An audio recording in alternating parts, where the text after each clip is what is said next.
எத்தனை பேர் சந்தோஷமா இருக்கிறீங்க? சந்தோஷமா இருக்கிறவங்க ஒரு கரங்களை தட்டி ஆண்டவருடைய நாமத்தை மகிமைப்படுத்தலாம். ஹல்லேலூயா. எத்தனை பேர்கிட்ட இந்த வேத புத்தகம் இருக்கிறது?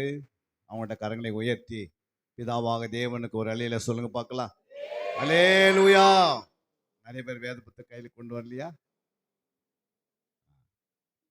எத்தனை பேர்கிட்ட நோட்ஸ், நீங்க வசனத்தை நோட் பண்ணி கொண்டு வந்துக்கிறீங்க? நோட்ஸ் அவங்க மட்டும் கரங்களை உயர்த்துங்க பார்க்கலாம். கரங்களை உயர்த்தி நோட்ஸு ஆண்டவருக்கு மகிமை செலுத்துங்க. ஹல்லேலூயா. நோட்ஸ் நிறைய பேர்கிட்ட இல்லை. ஹல்லேலூயா. ஏன்னா நம்ம சினிமா தேட்டருக்கு வர மாதிரி வந்து நிற்கிறோம். ஹல்லேலூயா. தேவ சமூகத்தில் வருவங்க எப்படி இருக்கணும்? இந்த உலகத்தினுடைய ஞானவான்களை காட்டிலும் நம்ம எப்படி இருக்கணும்? சிறந்தவர்களாக இருக்கணும். ஹல்லேலூயா. நம்மளை பார்க்குறவங்களுக்கு இப்படியும் ஒரு இயேசுவை போல இவர்கள் வாழுகிறார்களே. ஹல்லேலூயா. நம்மளை பார்க்குறவங்க எப்படி சொல்லணும்? கிறிஸ்து நமக்குள்ளேருந்து வெளிப்படணும். அப்படி யாரெல்லாம் விரும்புகிறீங்க அவங்க மட்டும் கரங்களை உயர்த்திங்க பார்க்கலாம். கிறிஸ்து என் மூலமாக வெளிப்படணும். நம்ம பார்க்கக்கூடாது, கிறிஸ்து நமக்குள்ள. புரியுதுங்களா? மோசே நிற்கிறாரு, அவருடைய முகத்தை யாரும் என்ன பண்ண முடியல, விசுவாசிகளால் பார்க்க முடியல. காரணம் என்ன? அவர் தேவனுடைய பிரசன்னத்திலேயே இருந்தார். புரியுதுங்களா? ரட்சிக்கப்பட்டுட்டார். 80 வயசு வரைக்கும் அவர் தேவனை அறியாத வாழ்ந்து கொண்டிருந்தார். 81வது வருஷத்தில் அவர் ஆண்டவரை தரிசித்தார். ஹல்லேலூயா. அது பிறகு அவருடைய 40 வருடங்கள் எப்படி இருந்த ஊழியம்? சிறப்பாக இருந்தது. ஹல்லேலூயா. 40 பகல் 40 இரவு என்ன பண்றாரு? ஜெபிக்கிறாரு. மோசே. எத்தனை பேர் நம்ம ஜெபிக்கிறோம் இரவும் பகலமாக? அவங்க மட்டும் கரங்களை உயர்த்தி ஒரு அலையில சொல்லுங்க பார்க்கலாம். இரவும் பகல நம்ம என்ன செய்யணும்? நல்ல ஜெபிக்கிற ஒரு ஆவியோட ஜெபிக்கிறவங்க நிச்சயமா என்ன பண்ணுவாங்க? நோட்ஸ் கையில் இருக்கும், வேத புத்தகம் கையில் இருக்கும், நேரத்தோடு சபைக்கு வருவாங்க, கர்த்தருடைய ராஜ்யத்தை கட்டுவதற்காக இரவும் பகலும் பாடுபடுவார்கள். ஹல்லேலூயா. ஏன்னா நம்ம இரவும் பகலும் ஜெபிக்கிறவங்க எங்கே போகிறோம்? நம் நித்திய ராஜ்யத்தை சுதந்திரித்து கொள்ள வேண்டும். ஹல்லேலூயா. அதுக்குள்ளே போவதுக்கு நாம் எப்படி இருக்கணும் அப்படின்னா, தேவனையுடைய சமூகத்தில் எப்போது நம்மளை தாழ்த்தி இருக்க வேண்டும். ஹல்லேலூயா. அவரை அறிகிற அறிவில் வளர வேண்டும். சத்தியத்தை நீங்கள் அறியணும். சத்தியம் உங்களை விடுதலையாக்கும். சத்தியம் என்பது வேறே, வசனம் என்பது வேறே. ஹல்லேலூயா. சத்தியத்துக்கும் வசனத்துக்கு என்ன வித்தியாசம்? இப்படி கேட்கிறேன். அரிசிக்கும் சாப்பாட்டுக்கும் என்ன வித்தியாசம்? அரிசிக்கும் சோறுக்கு என்ன வித்தியாசம்? என்னம்மா? வேகாத சோறு வேற. அப்புறம் வேற என்ன சொல்லலாம்? அரிசிக்கும் சோறுக்கு என்ன வித்தியாசம்? இப்படி கேட்கலாம். விதைக்கும் கனிக்கு என்ன வித்தியாசம்? விதைக்கும் கனிக்கு என்ன வித்தியாசம்? விதை எங்க போடணும்? நிலத்தில் போடணும். ஹல்லேலூயா. அப்போ கனிக்கும் வித்தியாசம். கனி என்ன வித்தியாசம்? விதை தனிமையா நிற்குது, ஆனா கனியில விதையும் இருக்கிறது. ஹல்லேலூயா. அப்போ வசனத்துக்கு சத்தியத்துக்கு என்ன வித்தியாசம்? வசனம் என்பது ஒரு விதை, கனி என்பது ஒரு சத்தியம் என்பது ஒரு கனி. ஹல்லேலூயா. நீ சத்தியத்தை கனி உன்னுக்குள்ள வருதுன்னா அந்த விதையை நீ உன் இருதயத்தில் என்ன செய்யணும்? விதைக்கணும். நல்ல மனுஷன், கெட்ட மனுஷன் 2 பேரும் விதைத்தாங்க. ஹல்லேலூயா. நல்ல மனுஷன் விதைத்தது நிறையான கனி கொடுத்தது. ஹல்லேலூயா. தவறான மனுஷன் தன் இருதயத்தில் என்னென்ன விதைக்கிறீங்களோ, நீ எதை பார்க்குறீங்களோ அது விதைக்கப்படுகிறது. ஒரு நாள் ஃபுல்லாக நீ சினிமா பார்த்தனா அது அப்படியே இருதயத்தில் விதைக்கப்படுகிறது. நீ கட்டுக்கதைகளை கேட்டுக்கினே இருந்தீங்கன்னா அந்த கதைகள் என்ன பண்ணுது? உனக்கு இருதயத்தில் விதைக்கப்படுகிறது. கேட்கறது எங்கே போவோம்? காதின் வழியாக போய் இருதயத்தில் என்ன பண்ணிது? அது நிரப்பப்படுகிறது. ஒரு நாள் ஆண்டவருடைய வருகையில் பார்க்கும்போது அந்த இருதயம் எப்படி இருக்கும்? தேவன் விட்டு விலகி போயிடும். ஹல்லேலூயா. ஏன் அப்படின்னா நம்ம எதை கேட்கிறோமோ, எதை பார்க்கிறோமோ அதுதான் நம்ம இருதயத்தில் பதியும். அதனால தான் உன் இருதயத்தை என்ன பண்ணிக்க? என் வார்த்தையினால சத்தியத்தினால நிரப்பணும். அது தானே நிரம்பாது. புரியுங்களா? ஏதோ வாரத்துக்கு ஒரு நாள் சபைக்கு வருதுனால நம்ம பரலோகத்துக்கு போயிட்டு ஆண்டவர் எங்கேயும் எழுதி வைக்கல. இந்த 1180 நீ ஆலயத்துக்கு வந்துரு, உன்னை பரலோகத்துக்கு கொண்டு சேர்த்து அப்படியெல்லாம் எழுதலை. இந்த வசனத்தின்படி வாழ்கிறவர்கள் மட்டும்தான் என்ன பண்ண முடியும்? பரலோகத்தில் போக முடியும். இல்லைங்க நான் ஞானஸ்தானம் எடுத்துட்டேன் அப்படின்னு பரலோகத்துக்கு போயிடும் சொல்லி இருக்கிறாரா? ஞானஸ்தானமே 3 ஞானஸ்தானம் இருக்குது. ஹல்லேலூயா. என்னென்ன ஞானஸ்தானம் இருக்குது? என்ன ஞானஸ்தானம் இருக்கு? ஒன்று ஃபர்ஸ்ட் ஜலத்தினால ஞானஸ்தானம் எடுக்கணும். என்னது? ஜலத்தினால எடுக்கணும். இரண்டாவது பரிசுத்த ஆவினாலே எடுக்கணும். மூன்றாவது அக்னினால ஞானஸ்தானம் எடுக்கணும். ஜலத்தினால எடுக்கிற ஞானஸ்தானம் பிதாவாகிய தேவன் நமக்கு கொடுக்கிறார். அல்லேலூயா. குமாரனாகிய இயேசு கிறிஸ்து நமக்கு அக்னினால எடுக்கக்கூடிய கிருபை தருகிறார். அல்லேலூயா. மூன்றாவது பரிசுத்த ஆவியானவர் நமக்கு நம்முடைய ஆவியில பரிசுத்த ஆவியை கொடுக்கிறார். இது மூன்று யார் பெற்றுக்கொள்றாங்களோ அவர்கள் தான் நித்திய ஜீவனை பெற முடியும். இது முடியல அப்படின்னா கைவிடப்பட்டு அந்த இடுக்கமான வாசல் போகிறவங்க எத்தனை பேர்? சிலர். இந்த சபையில 2-3 பேர் தான் என்ன பண்ண முடியும்? பரலோக ராஜ்யத்துக்குள்ள போக முடியும். ஏன் அப்படின்னா அவங்க தான் மட்டும் என்ன பண்ணாங்க? அவங்க தேவ சமூகத்துல ஆவியிலையும் ஞானஸ்தானம் எடுத்திருக்கிறாங்க, ஆத்துமாலும் எடுத்திருக்கிறாங்க, சரீரத்தில் எடுத்திருக்கிறாங்க. அதனால எல்லாம் போயிடும்ட்டு அது முயற்சி இருக்குது, பயிற்சி இருக்கிறது, வாஞ்ச இருக்குது, வைராக்கியம் இருக்கிறது, அதுக்கு உட்கார நேரம் இருக்குது. அல்லையா? இல்லை நான் அப்படிலாம் உட்கார மாட்டேன், சண்டே மட்டும் உட்காந்துட்டு பார்த்தீங்கன்னா வரையில் என்ன பண்ண முடியாது. ஆண்டவரே சொல்லுவாரு, உன்னை அறியேன். இல்லைங்க நான் சர்ச்சில் தான் உட்காந்து தசமாக கொடுத்தேன், நான் அறியேன்றுவார். அவ்வளோதான். புரியுங்களா? அப்படின்னா அர்த்தம் என்னைக்கு நம்ம ரட்சிக்கப்பட்டோமோ இந்த உலகத்தில் என்ன பண்ணிட்டோம்? வேறு பிரிக்கப்பட்டு வந்துட்டோம். இனிமேல் உலகம் நமக்கு என்ன இல்லை, கனெக்ட் இல்லை. நீ உலகத்தோட சம்மந்தம் வச்சுக்கின்னு ஆண்டவருக்கும் சம்மந்தம் வைக்க முடியாது. 2 எஜமானுங்களுக்கு வேலை செய்ய முடியாது. அதனால நம்ம மனுஷனை ஏமாத்திடலாம், ஆனால் ஆண்டவர் என்ன பண்ண முடியாது, ஏமாற்றவே முடியாது. சொல்லுங்க, வாசிங்க அந்த வசனத்தை வாசிங்க. மத்தேயு 2ஆம் அதிகாரம் 11ஆம் வசனத்தை வாசிங்க. 2:11 3:11 பாருங்க. 3:11 வாசிங்க. 3:11 வாசிங்க. மனம் திரும்புதலுக்கென்று நான் ஜலத்தினால் உங்களுக்கு ஞானஸ்நானம் கொடுக்கிறேன். மனம் திரும்புதலுக்கென்று நான் உங்களுக்கு ஜலத்தினால் ஞானஸ்நானம் கொடுக்கிறேன். எனக்கு பின் வருகிறவரோ என்னிலும் வல்லவராயிருக்கிறார். அடுத்தது வாசிங்க. அவ்வளவுதானே? அவருடைய பாதரட்சைகளை சுமக்கிறதற்கு நான் பாத்திரன் அல்ல. அவருடைய பாதரட்சத்தை சுமப்பதற்கு நான் இல்ல, பாத்திரன் அல்ல. அவர் பரிசுத்த ஆவியினாலும் அக்கினியினாலும் உங்களுக்கு ஞானஸ்நானம் கொடுப்பார். அல்லேலூயா. யோவான் சொல்றாரு, முதலாவது நான் உங்களுக்கு ஜலத்தினால் ஞானஸ்நானம் கொடுக்கிறேன், எனக்கு பின் ஒருவர் வரப்போகிறார், அவருடைய செருப்பை தொடர்றதுக்கு எனக்கு என்ன இல்லை, செருப்பே தொடர்த்துலாம். அப்போ எப்படியாப்பட்ட அந்த வார்த்தைக்கு தாழ்மையாக பேசுறாரு அவர். அல்லேலூயா. அவருடைய செருப்பு தொடர்த்துல தகுதி இல்லாத இருக்கேனே நானே, ஆனா அவருக்கு நான் ஞானஸ்நானம் கொடுக்குறேன். அல்லேலூயா. ஆனா அவர் சொல்லுகிறார், அவர் என்ன செய்வாரா? பரிசுத்த ஆவினாலே ஞானஸ்நானம் கொடுப்பார், இரண்டாவது அக்னினாலே ஞானஸ்நானம் கொடுப்பார். அப்போ ஒன்று ஜலத்தினாலே எடுக்கிற ஞானஸ்நானம் எதற்கு? தேவனுக்கு நமக்கு ஒரு உடன்படிக்கை பண்ணுவதற்கு. அல்லேலூயா. பாவத்துக்கு மரித்து நம்ம என்ன பண்றோம்? நீதிக்கு பிழைப்பதற்காக தான் கர்த்தர் செய்யறாரு. ஃபர்ஸ்ட் நமக்கு போய் என்ன பண்ற? எல்லாரையும் நீ மனம் திரும்பி வர, இயேசுவை ஏற்றுக்கொண்டு நீ வரும்போது, உன் மேய்ப்பின் இடத்துல வரும்போது, இயேசு நாமத்தினால வர, இயேசு நாமத்தினால வரும்போது நீ என்ன செய்யற? அவர் ஆகிய இயேசுவை நீ இருதயத்தில் விசுவாசித்து வாயினால் அறிக்கை செய்து ஒரு மேய்ப்பர்கிட்ட என்ன பண்றோம்? ஜலத்தினாலே ஞானஸ்நானம் எடுக்கணும். அப்போ ஜலத்தினாலே ஞானஸ்நானம் எப்படி கொடுக்கிறாரு?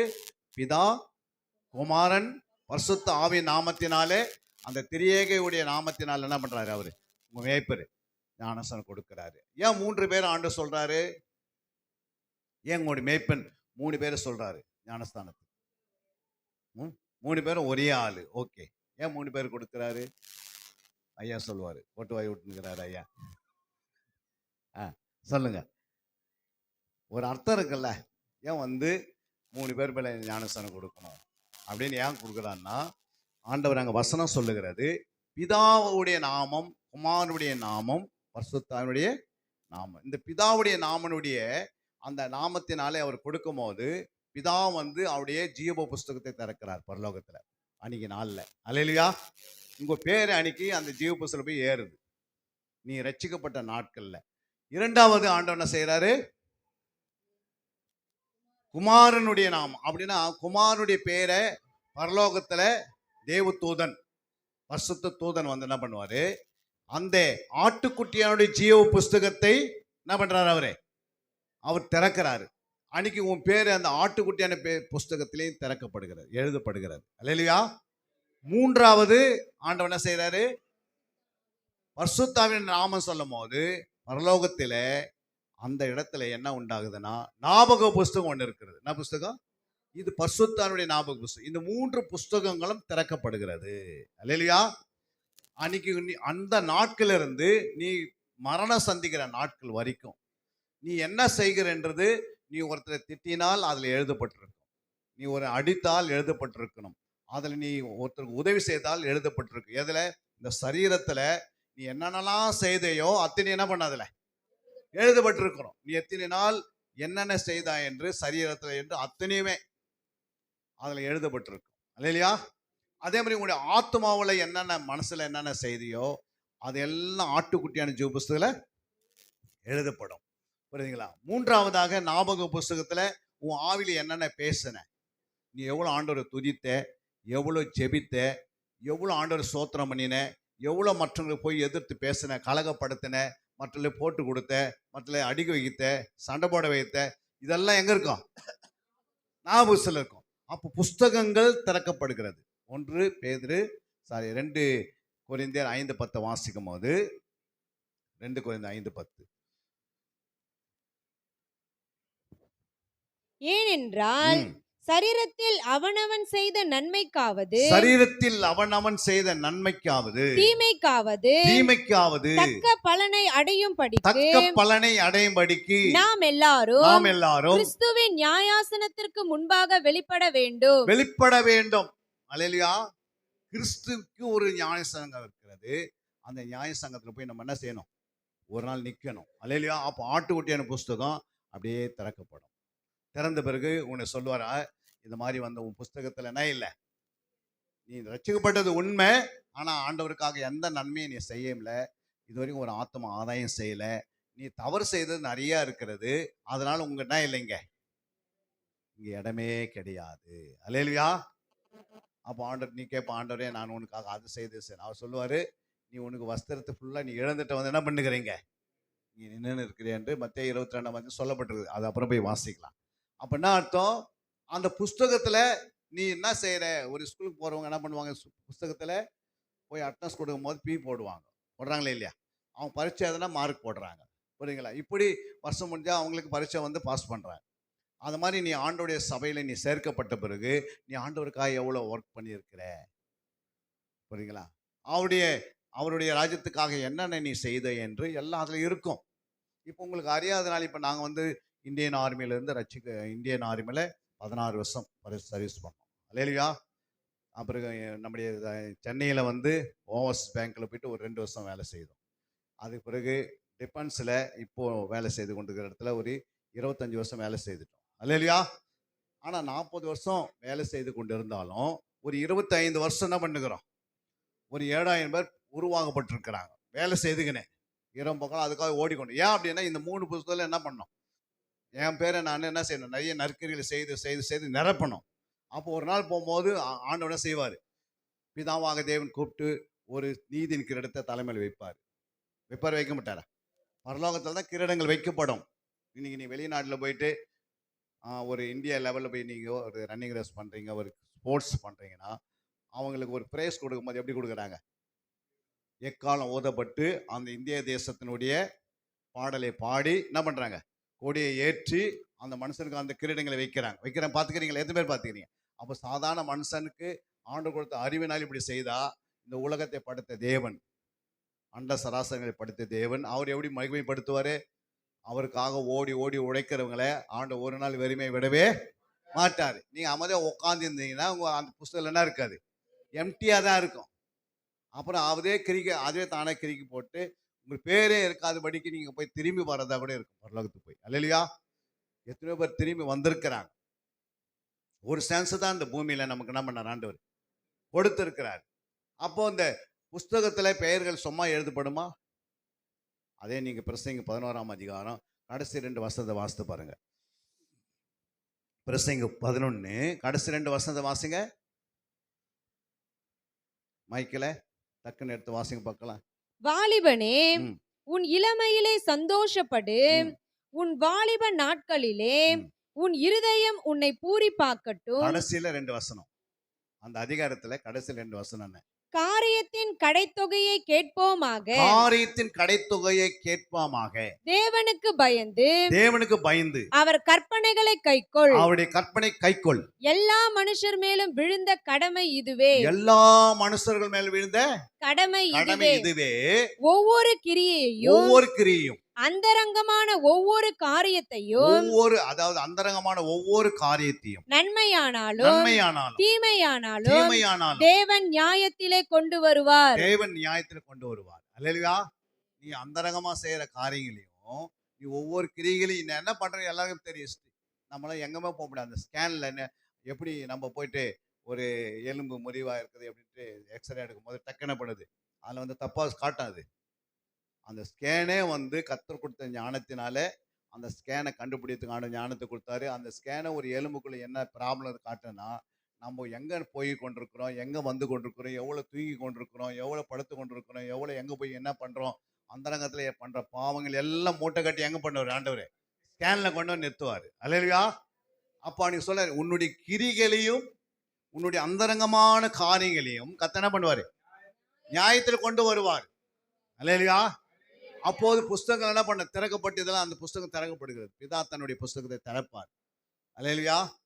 அப்பொழுது இதுவும் ஆசீர்வாதம். நீங்க வெளிப்படுத்தி 20ஆம் அதிகாரம் 12ஆம் வசனம். வெளிப்படுத்தினல் 20:12. மரித்தோராகிய சிறியோரையும் சிறியோரையும் பெரியோரையும் தேவனுக்கு முன்பாக நிற்க கண்டேன். அப்பொழுது புஸ்தகங்கள் திறக்கப்பட்டன. ஜீவ புஸ்தகம் என்னும் வேறொரு புஸ்தகமும் திறக்கப்பட்டன. அப்பொழுது அந்த புஸ்தகங்களில் எழுதப்பட்டவர்களாகிய மரித்தோர் தங்கள் கிரியைகளுக்கு தக்கதாக நியாய தீர்ப்படைந்தார்கள். அல்லேலூயா. புஸ்தகங்கள் பன்மையிலே சொல்றாரு. புஸ்தகம் சொல்ல புஸ்தகங்கள் என்ற வார்த்தை சொல்ல. இதெல்லாம் நமக்கு வேத சுமையை கண்ணு முடிக்கினே ஆசீர்வாதம் எல்லாருக்கும் தேவைதான். ஆனால் அதிக ஆசீர்வாதம் கூட சில ஆத்மா என்ன பண்ணும்? பாவத்தில் போய் தள்ளிடும். அல்லேலூயா. உனக்கு நிறைய ஆசீர்வாதம் பெருகினா நீ சொல்ல தேவையில்ல, ஆட்டோமேட்டிக் எங்கே போயிடுவேன்? எதுவும் குறையோடு இருந்துச்சுன்னா தப்பிச்சிடலாம். நமக்கு நிறைய குறைகள் இருக்கணும், அப்போதான் நம்ம ஆண்டவரை அதிகமாக தேட முடியும். புரியுங்களா? நம்மளை யாராவது சீண்டணும். புரியுங்களா? நீ பொல்லாதவன் நம்மளை சொன்னால் நம்ம பரிசுத்தம் வாழறதுக்கு முயற்சி பண்ணும். நம்மளை யாரும் எதுவும் சொல்லனா என்ன பண்ண முடியாது? வாழவே முடியாது. நம்ம அப்படியே இருந்துட்டு பாவத்தில் விழுந்துருவோம். அல்லேலூயா.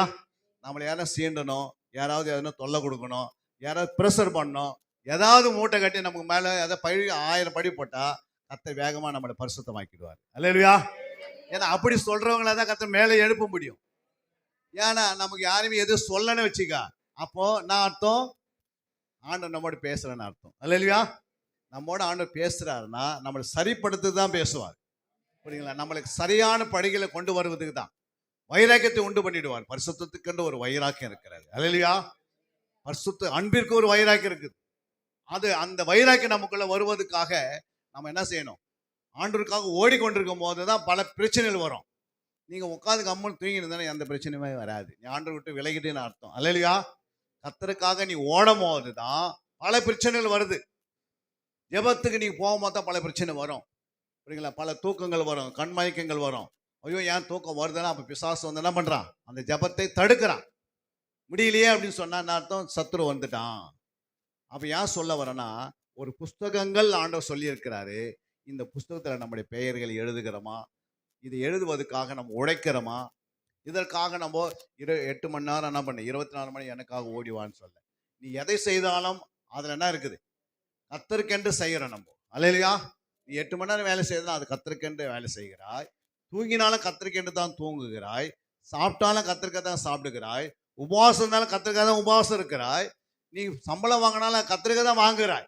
ஆனால் எல்லாத்திலையுமே பாவம் வர்றதுக்கு சான்ஸ் இருக்குது. ஆனால் அதை பாவம் வராதபடிக்கு தேவ அறிவினால் என்ன செய்யணும்? பரிசுத்தத்துக்குள்ளே நுழையணும். அல்லேலூயா. ஏன்னா இந்த மாம்சமானது ஆதாமுடைய மாம்சம் இது. அல்லேலூயா. இந்த மாம்சத்தை ஆண்டு விலைக்கரை கொடுத்து வாங்கிட்டாரு, மீட்டு எடுத்துட்டாரு. மறுபடியும் ஆதாமுடைய சுபாவங்கள் இதுக்குள்ள வராதபடிக்கு நம்ம என்ன செய்யணும்? பரிசுத்தத்துக்காக நோக்கி ஓடணும்.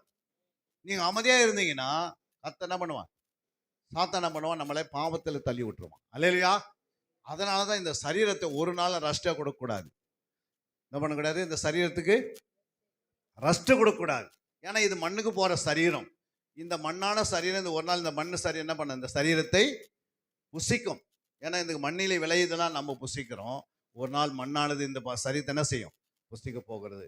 அது ஒரு நாள் நம்மளை விடாது. நம்முடைய அழகை விடுமா? நம்ம போட்டுக்கிற பவுடர் விடுமா? நம்ம எவ்வளவு இதை அழகுபடுத்தினாலும் இது மண்ணு தான் சாப்பிட போகுது. ஆனா இந்த உள்ளான மனிதனை தான் மண் என்ன பண்ணாது? சாப்பிடாது. ஆனா இந்த சரீரத்தை சாத்தா என்ன பண்ணுவான்? இந்த சரீரத்துக்கு நீ நேரத்தை கொடு கொடு கொடு சொல்லி எங்கேயும் போகாதே. பாஸ்டர் சொன்னா கூட என்ன பண்ணாது? எங்கேயும் போகாத சொல்லிவிட்டு என்ன செய்யும்? கொஞ்சம் கொஞ்சமா உன் சரீரத்துல புரியுதுங்களா? அவன் பாவத்தை தள்ளி விட்டுருவான். அல்லேலூயா. நீ தேவனுக்கு ஓடும் போது, இந்த சரீரத்துக்காக தேவனுக்கு உடைக்கும் போது உனக்கு பரத்துல என்ன உண்டாக்குது? நன்மைகள் பெருகுது. அல்லேலூயா. இந்த உள்ளான மனிதனை பரிசுத்தமாக்கிறதுக்கு வெளியிருக்கிற சரீரம் என்ன பண்ணுது? நம்மளை பரிசுத்தமாக்கப்படியாதபடிக்கு இந்த சரீரம் என்ன பண்ணுது? பாவத்துக்கு தள்ளுது நம்மளை. அல்லேலூயா. நீ அதை பண்ணி இதை பண்ணு நம்மளுக்கு சொல்லும். ஆனா இந்த சரீரத்தை என்ன பண்ணக்கூடாது? ஒரு நாள் ரெஸ்ட் நீங்க என்ன பண்ணக்கூடாது? இலைப்பாறுதல் நமக்கு எங்க இருக்குதுன்னா பரலோகத்தில் தான் இருக்கிறது. கண்ணீங்க நீங்க மூடனீங்கன்னா உடனே ஆத்மா வெளியே வந்து நிற்கும். புரியுங்களா? இந்த ஆத்மா சரீரம் பரிசுத்தமா இருந்தா தான் தேவதூதன் வந்து உன்னை கொண்டு போய் 3வது வானத்துல இலைப்பாறுதல் பேரடைஸ்னு ஒரு இடம் இருக்கிறது. அந்த இடத்துல என்ன பண்ணுவான்? இலைப்பாறுவோம். இலைப்பாறுனா ரெஸ்ட் எடுப்போம். புரியுங்களா? இவ்வளவு நாள் என் மகன் இவ்வளவு ஓடி ஓடி உழைச்சாங்க. அல்லேலூயா. அதெல்லாம் நான் என்ன பண்ண போறேன்? இலைப்பாறுதல் ரெஸ்ட் கொடுக்குற கொஞ்ச நாள் வரைக்கும். ஏன்னா நான் ரகசிய வருக வரைக்கும் என்ன பண்ண போறேன்? அவங்க போய் இலைப்பாறணும். புரியுதுங்களா? நம்ம மரணம் சந்திக்குதுன்னா எதுக்கு சந்திக்குது? நித்திய ஜீவனை பெறுவதுக்கு தான் சந்திக்குது மரணம். ஆனா அதுக்கு முன்னாடி நம்ம என்ன பண்ண? நற்கிரிகளை சேர்த்தா மடியணும். அல்லேலூயா. இந்த சரீரத்துல இந்த ஆத்மாவுக்காக நீ ஓடி ஓடி உழைச்சிருந்தா தான் அது இலைப்பாறுதல் போகும். புரியுங்களா? ஐஸ்வர்யம் என்ன பண்ணா? ஆலயத்துக்கு வந்தாரு, நல்ல வீடை கட்டினாரு, நல்ல காரை வாங்கினாரு, நல்ல அவருக்கு அதிகமான ஆத்மாக்களை என்ன பண்ணாரு? ஐஸ்வர்யம் உள்ளவரையே சேர்த்துக்கினாரு. ஆனா ஒரு நாள் அவர் மரிக்கும் போது அவருடைய ஆத்மா எங்க போயிடுச்சு? நரகது போகுது. அவரும் ஆலயத்துல எத்தனை வருஷம் உட்காந்து? 25 வருஷம் உட்கார்ந்தாரு. லாஸ்டர் 25 வருஷம் உட்கார்ந்துருப்பார். 2 பேருமே மரிக்கும் போது லாஸ்டர் மட்டும் என் பரலோகத்துக்குள்ள போனாரு. யோசித்து பார்க்கணும். அல்லேலூயா. அப்ப நம்ம இந்த பூமியில முழுமையா ஆசீர்வாதம் பெறுவதற்கு நம்ம முயற்சிக்கிறோம். ஆசீர்வாதம் என்ன செய்ய? சில நேரத்தில் நம்ம தொல்லைகளை உண்டாக்கிறோம். அல்லேலூயா. நமக்கு ஆசீர்வாதம் தேவைதான். உண்ண உணவு, உடுத்த உடைகள், இருக்க இடங்கள் இது கர்த்தரே சந்திப்பார். இது நீ வந்து உன்னை பட்டினியை விடவே மாட்டார் ஆண்டவர் ஒரு நாளும். அதெல்லாம் கர்த்தரே சொல்லிட்டார். ஆகாயத்து பறவைகளை பாருங்கன்றார். அதுக்கு நான் போய் தேடுது என்ன பண்ணுது? வேலையை செய்து. அதே நான் பிழை போட்டுனா, நான் உனக்கு பிழை போட்டுனா, உன் பிள்ளையை நான் போஷிக்க மாட்டேனா, உனக்கு ஒரு வீட்டை கட்டித்தர மாட்டேனா, இதையே நீ நேரத்தை என்ன பண்ண முடியாது? உலக மனுஷன் ஓடுற மாதிரி நீ ஓடாதன்றாரு. புரியுதுங்களா? உலக மனுஷன் இஷ்டத்துக்கு ஓடினே இருப்பான். ஆனா தேவையானது ஒன்றுதான். தேவ பாதத்துல உட்காந்து நேரத்தை செலவு பண்ணணும். அதிக நேரத்தை கொடுக்கணும். சபையில வந்து ஒரு ஜபம் நடத்துறாங்கன்னா கல்யாணத்தை காட்டிலும் அந்த ஜபம் தான் பெரிய வெளியேறி பெற்றது. அல்லேலூயா. இன்னைக்கு சபையில நடக்கிற ஜபத்தை வந்து அவங்க என்ன செய்யறாங்க? அசட்டை பண்ணிட்டு கல்யாணத்தை தான் பெருசா நினைக்கிறாங்க. கல்யாணம் போகக்கூடாதுன்னு சொல்லலை. ஆனா கல்யாணத்துக்கு போறதுக்கு முன்னாடி டேட் எதுக்கு வந்தது? ஜபத்துக்கு வந்தாச்சு. உபவாசத்துக்கு. ஜபத்துக்கு உபவாசத்துக்கு உனக்கு இந்த மாதம் வெள்ளிக்கிழமை உபவாசம்னு சொல்லிட்டு பிறகு நம்ம எங்க போனோம்? அதே வெள்ளிக்கிழமை பிறகு வருது. இங்க அலௌன்ஸ் பண்ணி முடிச்ச பிறகு இன்னைக்கு கல்யாணத்துக்கு வந்துடும் அப்படின்னு நோட்டீஸ் கொண்டு வராங்க. அப்ப நீங்க என்ன சொல்லணும்? இந்த கல்யாணத்துக்கு என்னால் என்ன பண்ண முடியாது? வர முடியாது. எங்க அலௌன்ஸ் எங்க சபையில அலௌன்ஸ் பண்ணிட்டாங்க. தேவன் அதை அனுமதித்திருக்கிறாரு. நான் அது போய் ஆகணும். கல்யாணம் முடிஞ்ச பிறகு நாங்களே அந்த கிஃப்ட் வாங்கிக்கணும் வீட்டுக்கு வந்து பார்த்துட்டு ஜோம் பண்ணிட்டு வரோம் அப்படின்னு நீங்க சொல்ற அளவுக்கு வந்தால் தான் நீங்க வளர்ந்துங்கன்னு அர்த்தம். அல்லேலூயா. நீங்க கல்யாண நோட்டீஸ் வந்த பிறகு நம்ம எல்லாத்தையும் அதுக்கு ரெடி ஆகி அதுக்கு போய் நம்ம கல்யாணத்துக்கு போறோம். ஆனா தேவனுடைய ஆலயத்தை அசட்டை பண்ணோம்னா நித்திய ஜீவனை பெறவே முடியாது. உனக்கு இன்னும் அறிவு என்ன பண்ணல? தேவ அறிவு வளரல. பாட்ட கேட்பாரு. அப்போ ஜலத்தினால ஞானஸ்தானம் எடுக்கணும். எடுத்துங்க என்ன பண்ண? பரிசுத்தாவினாலே எடுக்கணும். வாசிங்க அந்த வசனத்தை. அப்போஸ்தலர் 1:4-5 வாசிங்க. 1:4 வசனம் 5 வசனத்தை சகோதரி வாசிப்பார்கள். கவனித்து பாருங்க. வசனத்தை கவனித்தா கேளுங்க. அன்றியும் அவர் அவர்களுடனே கூடி வந்திருக்கும் போது அவர்களை நோக்கி, யோவான் ஜலத்தினாலே ஞானஸ்நானம் கொடுத்தான், நீங்கள் சில நாளுக்குள்ளே பரிசுத்த ஆவியினாலே ஞானஸ்நானம் பெறுவீர்கள். பாருங்க, சில நாளுக்குள்ள என்ன பண்ணோம்? பரிசுத்த ஜலத்திலாம் ஞானஸ்நானம் எடுத்தீங்க. எத்தனை பேர் பரிசுத்த ஆவியினாலே எடுத்திருக்கிறீங்க? இங்க இருக்கிறவங்க எத்தனை பேர் பரிசுத்த ஆவியினால ஞானஸ்நானம் எடுத்துட்டேன்? அவங்க மட்டும் கரங்களை உயர்த்தி பார்க்கலாம். ஒரே ஒரு சகோதரி, 2 பேர், 3 பேர், புரியுங்களா? ஏன் எடுக்கல? ஒரு ஜலத்தினாலும் ஆவியினாலும் பிறவாவிட்டால் தேவனுடைய ராஜ்யத்தில் பரலோக ராஜ்யத்தில் பிரவேசிக்க முடியாது. அப்போ யாருடைய இது தப்பு? அவங்களுடைய தப்பு தான். நீங்க என்ன பண்ணியிருக்கணும்? 5ஆம் வசனம் சொல்லுகிறது, 1:5. ஆகையால் நீங்கள் எருசலேமை விட்டு போகாமல், எருசலேம் விட்டு போகாம, உன்னுடைய ஆலயத்தை விட்டு போகாமல், என்னிடத்தில் கேள்விப்பட்ட அப்போ ஆண்டவரிடத்தில் என்ன கேள்விப்பட்டோம்? பிதாவின் வாக்குத்தத்தம் நிறைவேற பிதாவின் வாக்குத்தத்தம் பரிசுத்த ஆவி. இந்த வாக்குத்தத்தை பெறுவதற்காக என்ன செய்யணும்? காத்திருங்கள். எங்க போய் காத்திருக்கிறது?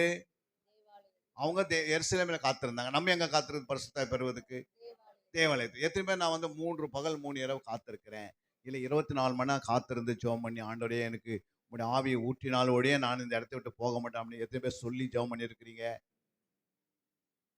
நீங்க கேட்டதான் ஆண்டு கொடுப்பாரு.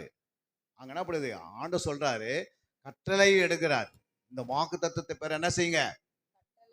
இந்த காத்திருங்கன்றது கட்டளையிடுறாரு. 8ஆம் வசனத்தை வாசிக்கும் போது, பரிசுத்த ஆவி உங்களிடத்தில் வரும்போது, அவர் சொல்றாரு இன்னும் வரல. ஃபர்ஸ்ட் கட்டளையிட்டாரு. 2வது என்ன சொல்றாரு? பரிசுத்த ஆவி உங்களிடத்துல வரும்போது நீங்கள் பெலனடைந்து, பாருங்க, நீங்க என்ன பண்ணுவீங்க? பலன் அடைவீங்க. எருசலேமிலும், அப்புறம் என்ன சொல்றாரு? உன் வீட்லயும், யூதேயா முழுவதிலும், உன் பக்கத்து வீட்லயும், சமாரியாவிலும், உன் வீட்டை சுற்றிலும், பூமியின் கடைசி இந்த பரியந்தமும் திருவள்ளூர் பகுதியில முழுமையும் எனக்கு நீ சாட்சிகளாய் சாட்சியா இருப்பீர்கள் விளங்குவீர்கள். என்றார். இது தெரிஞ்சிருக்கணும் உனக்கு. பரிசுத்தாவி வந்தா என்ன பண்ணுவீங்க? ஃபர்ஸ்ட் உனக்கு நீ சாட்சியா ஜீவிக்கிற, உன் மனசாட்சியில சாட்சி வந்துருது. மற்றவங்க முன்பாக என்ன பண்ணுவீங்க? எப்படி நம்ம சாட்சியா வாழும். பரிசுத்தாவி உன்னிடத்துல இல்லை அப்படின்னா நீங்க வரிகளும் போக முடியாது. புரியுதுங்களா? இந்த பூமியிலே நீங்க நிலைப்பட்டு போய் நரகத்தில் போய் விட வேண்டியதாயிடும். அல்லேலூயா. கர்த்தர் அந்த நேரத்துக்கு என்ன பண்ண மாட்டாரு? அவர் வருகையில உனக்கு உதவி செய்ய மாட்டாரு. இப்போ உதவி செய்யறாரு. இப்ப பேசுறாரு ஆண்டவர். இப்ப நீ பரிசுத்தாவி பெற்று மகளே. ஏன் பரிசுத்தாவி இல்லைன்னா என்ன பண்ண முடியாது? உலகத்துல எல்லாமே ஞானஸ்தானம் எடுக்கிறாங்க ஜலத்தினால. யார் எடுக்கல ஜலத்தினால? நிறைய பேர் தண்ணீர் போய் முடிவு வந்துருக்கிறாங்க. அவங்களும் போயிடுவாங்க பரலோகத்துக்கு. போகலாம் போக மாட்டாங்களா? விக்கிர ஆராதனை ஆராதிக்கிறவங்களும் போயிடுவாங்க. புரியுங்களா? கோயிலுக்கு போகாதவங்களும் ஞானஸ்தானத்துக்கும் போயிடுவாங்க. அப்போ ஆண்டவருடைய பிள்ளைக்கும் உலக பிள்ளைக்கு என்ன பண்ணாது? அர்த்தம் புரியாது, போயிடும். அல்லேலூயா. அப்போ நீங்க ஞானஸ்தானம்னா ஜலத்தினால் எடுக்கிறது எப்படி? ஒரு கணவன் தாலி கட்டுற மாதிரி. அல்லேலூயா. உடன்படிக்கை பண்ணிட்டாச்சு. ஆனால் அடுத்து என்ன செய்யணும்? வாழ்க்கை வாழணும். எப்படி வாழ்வீங்க? அன்னுடைய வார்த்தைக்கு அடிக்கடி என்ன பண்ணணும்? சொல்றதெல்லாம் கீழ்ப்படிங்க. இல்லைங்க, நான் எங்கள் அம்மா வார்த்தை தான் கேட்பேன். அம்மா வார்த்தை கேட்டேன்னா அவன் பிரிஞ்சுட்டான். ஏன்னா இப்போ ஆண்டவர் உங்ககிட்ட கனவு என்ன பண்ணிட்டாரு? இவ்வளோ நாள் அம்மா கிட்ட வந்தாலே யார்கிட்ட கொடுத்துட்டாரு?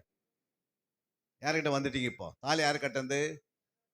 கனவு கட்ட. அது மாதிரி இயேசு நம்மகிட்ட உடன்படிக்கை பண்ண. நான் இயேசு வார்த்தை கேட்கணும். இயேசு என்ன சொன்னாரு? தன்னை தான் வெறுத்து என் சிலுவையை எடுத்துன்னு வாங்கினார். எத்தனை பேர் சிலுவை தூக்குறோமா? தன்னை தான் வெறுக்கவே முடியல. உலகம் நம்மளை இழுத்துன்னு போகுது ஒரு பக்கம். புரியுதுங்களா? வா என் பின்னாடி வாங்கல. சோதம் பட்டணத்துக்கு இழுத்த மாதிரி எடுக்குது. குமார பட்டணத்துக்கு இழுத்த மாதிரி இருக்குது. நினைவு பட்டணத்துக்கு போகிற மாதிரி ஓடி நிற்கிறோம். நம்ம போக வேண்டியது எங்கே போனோம்? பரலோக ராஜ்யத்துக்கு நுழையணும். நினைவு போல வாழ்ந்துட்டா போக முடியுமா? முடியாது. நம்மளே நம்ம ஆத்மாவை அழிச்சிடுறோம். சிலவங்க பார்த்தீங்கன்னா அவங்க ஆத்மாவை சர்ச்சுக்கு வந்து அழிச்சிடுவாங்க. சர்ச்சுக்கு வந்து ஆத்மா என்ன செய்யணும்? புதிதாக மாறணும், மறுரூப சாயல் வரணும், கிறிஸ்துவின் சாயல் வரணும். சிலவங்க பார்த்தீங்கன்னா சுபாவம் வாழ்ந்துனே இருக்கும். ஏன்னா பரிசுத்த ஆவி அந்த முள்ளு அவங்க என்ன பண்ண மாட்டாங்க? எடுக்கவே மாட்டாங்க. உள்ளுக்கிற கசப்பை, முள்ளு தான் கசப்பு. அந்த கசப்பை என்ன பண்ணியிருக்கணும்? எடுக்கணும். ஏன் எடுக்க மாட்டேன்றாங்க? சொல்ல மாட்டேன். ஆண்டவர்கிட்ட போயிட்டு என்ன பண்ணல? கதறதில்லை. ஆண்டவரே எனக்கு இந்த கசப்பு வந்துனே இருக்குது. யாரை பார்த்தாலும் எனக்கு கசப்பு இருக்குது. யாரை பார்த்தாலும் எனக்கு போறாமையா இருக்குது. யார் எது செய்தாலும் எனக்கு போறாமையா இருக்குது அப்படின்னா அந்த ஆவியை என்ன பண்ணோம்? நம்ம கிட்ட அகற்றணும்னா தேவ சமூகத்தில் என்ன பண்ணோம்? வந்து முழங்கால் படிக்கிட்டு கரங்களை உயர்த்தி கொஞ்ச நேரம் அழுது புலம்பினா ஆண்டவர் உதவி செய்வார். நம்ம போய் மனுஷனை தேர்ந்து கிடக்கிறோம். எனக்கு அவங்க உதவி செய்வாங்களா, இவங்க உதவி செய்வாங்க. அவங்களும் யாருமே என்ன பண்ண மாட்டாங்க. ஆசிலே சுவாசம் உள்ள மனுஷனை நம்பாதே. அப்போ தேவ சமூகத்துக்கு வந்து தன்னைத்தான் தாழ்த்தி உன்னை வெறுமையாக்கி கொஞ்சம் சரீரத்தை ஒடுக்கி உபவாசத்தில் ஒரு 2 நாள் 3 நாள் இந்த சரீரத்தை என்ன செய்யணும்? சாப்பாடு போடாமல் இதுக்கு கொஞ்சம் இதை தண்ணி கிண்ணி குடிச்சு என்ன பண்ணோம்? என் ஆத்மாவை நான் பலப்படுத்தணும். அதனால சரீரமே என்ன பண்ணு, 3 நாள் என்கிட்ட சாப்பாடு எதுவும் என்ன பண்ணாத, கேட்காத. நான் உனக்கு உதவி செய்ய மாட்டேன். என் இயேசு 40 பகல் 40 இரவு சரீரத்தில் இருந்தது போல, நான் மோசே இருந்தது போல, எலியா இருந்தது போல, எஸ்தர் இருந்தது போல, நான் இந்த தேசத்துக்கு முழங்கால் நின்று என்ன பண்ணுவேன், என் சரீரத்தை நான் ஒடுக்குவேன். என்னை கீழ்ப்படுத்துவேன். ஃபர்ஸ்ட் இந்த சரீரத்தை ஃபர்ஸ்ட் நீ ஒடுக்கலைன்னா இது உன்னை மேற்கொண்டும். அதனால தான் ஆவியானை பெற முடியாது நீங்க உட்காந்துக்கிறீங்க. ஆவியானை பெற முடியாது ஆவிக்குரிய சபையில் உட்காந்து என்ன பிரயோஜனம்? ஆவியானை பெறணும்னா என்ன செய்யணுமா? பல நாள் உட்காந்து தெய்வ சம்பந்தம் என்ன பண்ணோம், எல்லா லீவுகளும் போட்டுட்டு எல்லா வீட்டை விட்டுட்டு என்ன பண்ணோம், எல்லா வீட்டு வேலையும் விட்டுட்டு தெய்வ சம்பந்தத்தில் உட்காந்து கதறி அழுதாதான் ஆவியன் உன் மேலே இறங்கி வருவார். சும்மா அப்படியே சும்மா எடுத்து என்ன பண்ண மாட்டாரு, உன் மேலே அப்படியே டக்குன்னு ஊற்றிட மாட்டாரு. அல்லையா? மழை வரப்போகுதுன்னா என்ன பண்ணோம், கழனி என்னம்மா பண்ணோம், ஈசாங்க என்ன பண்ணாரு, அவருடைய நிலத்தை என்ன பண்ணாரு, மழை வரத்துக்கு முன்னாடி நல்லா உழுது அதை பண்படுத்தி அதை என்ன செய்தாரு, விதை போட்டு காத்துனே இருந்தார். நம்முடைய இருதயத்தை நல்லா சுத்திகரித்து அதில் இருக்கிற குற்றங்கள் எல்லாம் ஆண்டவருக்கு ஒப்பு கொடுத்து என்னை மன்னின்னு சொல்லி ஆண்டவர்கிட்ட வசனத்தை இருதயமாகிய உன் இருதயத்தில் அந்த வசனத்தை விதைத்து, ஆண்டவரே என் மேல் ஊற்றுங்க, ஆண்டவரே எனக்கு உதவி செய்யுங்க, ஆண்டவரே நானும் நித்திய ஜீவனை பெறணும், என்னோடு கூட நான் ஒரு கூட்டத்தை கொண்டு வரணும் அப்படின்னு நீங்க ஆண்டோடைய பாதத்துல மணிக்கணக்கில் உட்கார்ந்தாதான் முடியும்.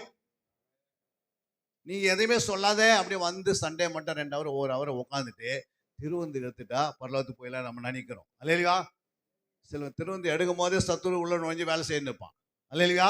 ஏன்னா உலகெல்லாம் 6 நாள் பாவத்தை சேர்த்து 7 எங்க வரும், தேவ சமத்துக்கு வரும். அப்போ ஆண்டவர் என்ன பண்ணுவார், அந்த இருதயத்தை உனக்குள்ள இருக்கிற என்ன செய்யணும், உள்ள வந்து உள்ளான மனிதன் நாளுக்கு என்ன பண்ணும், புதிதாக்கப்படணும்.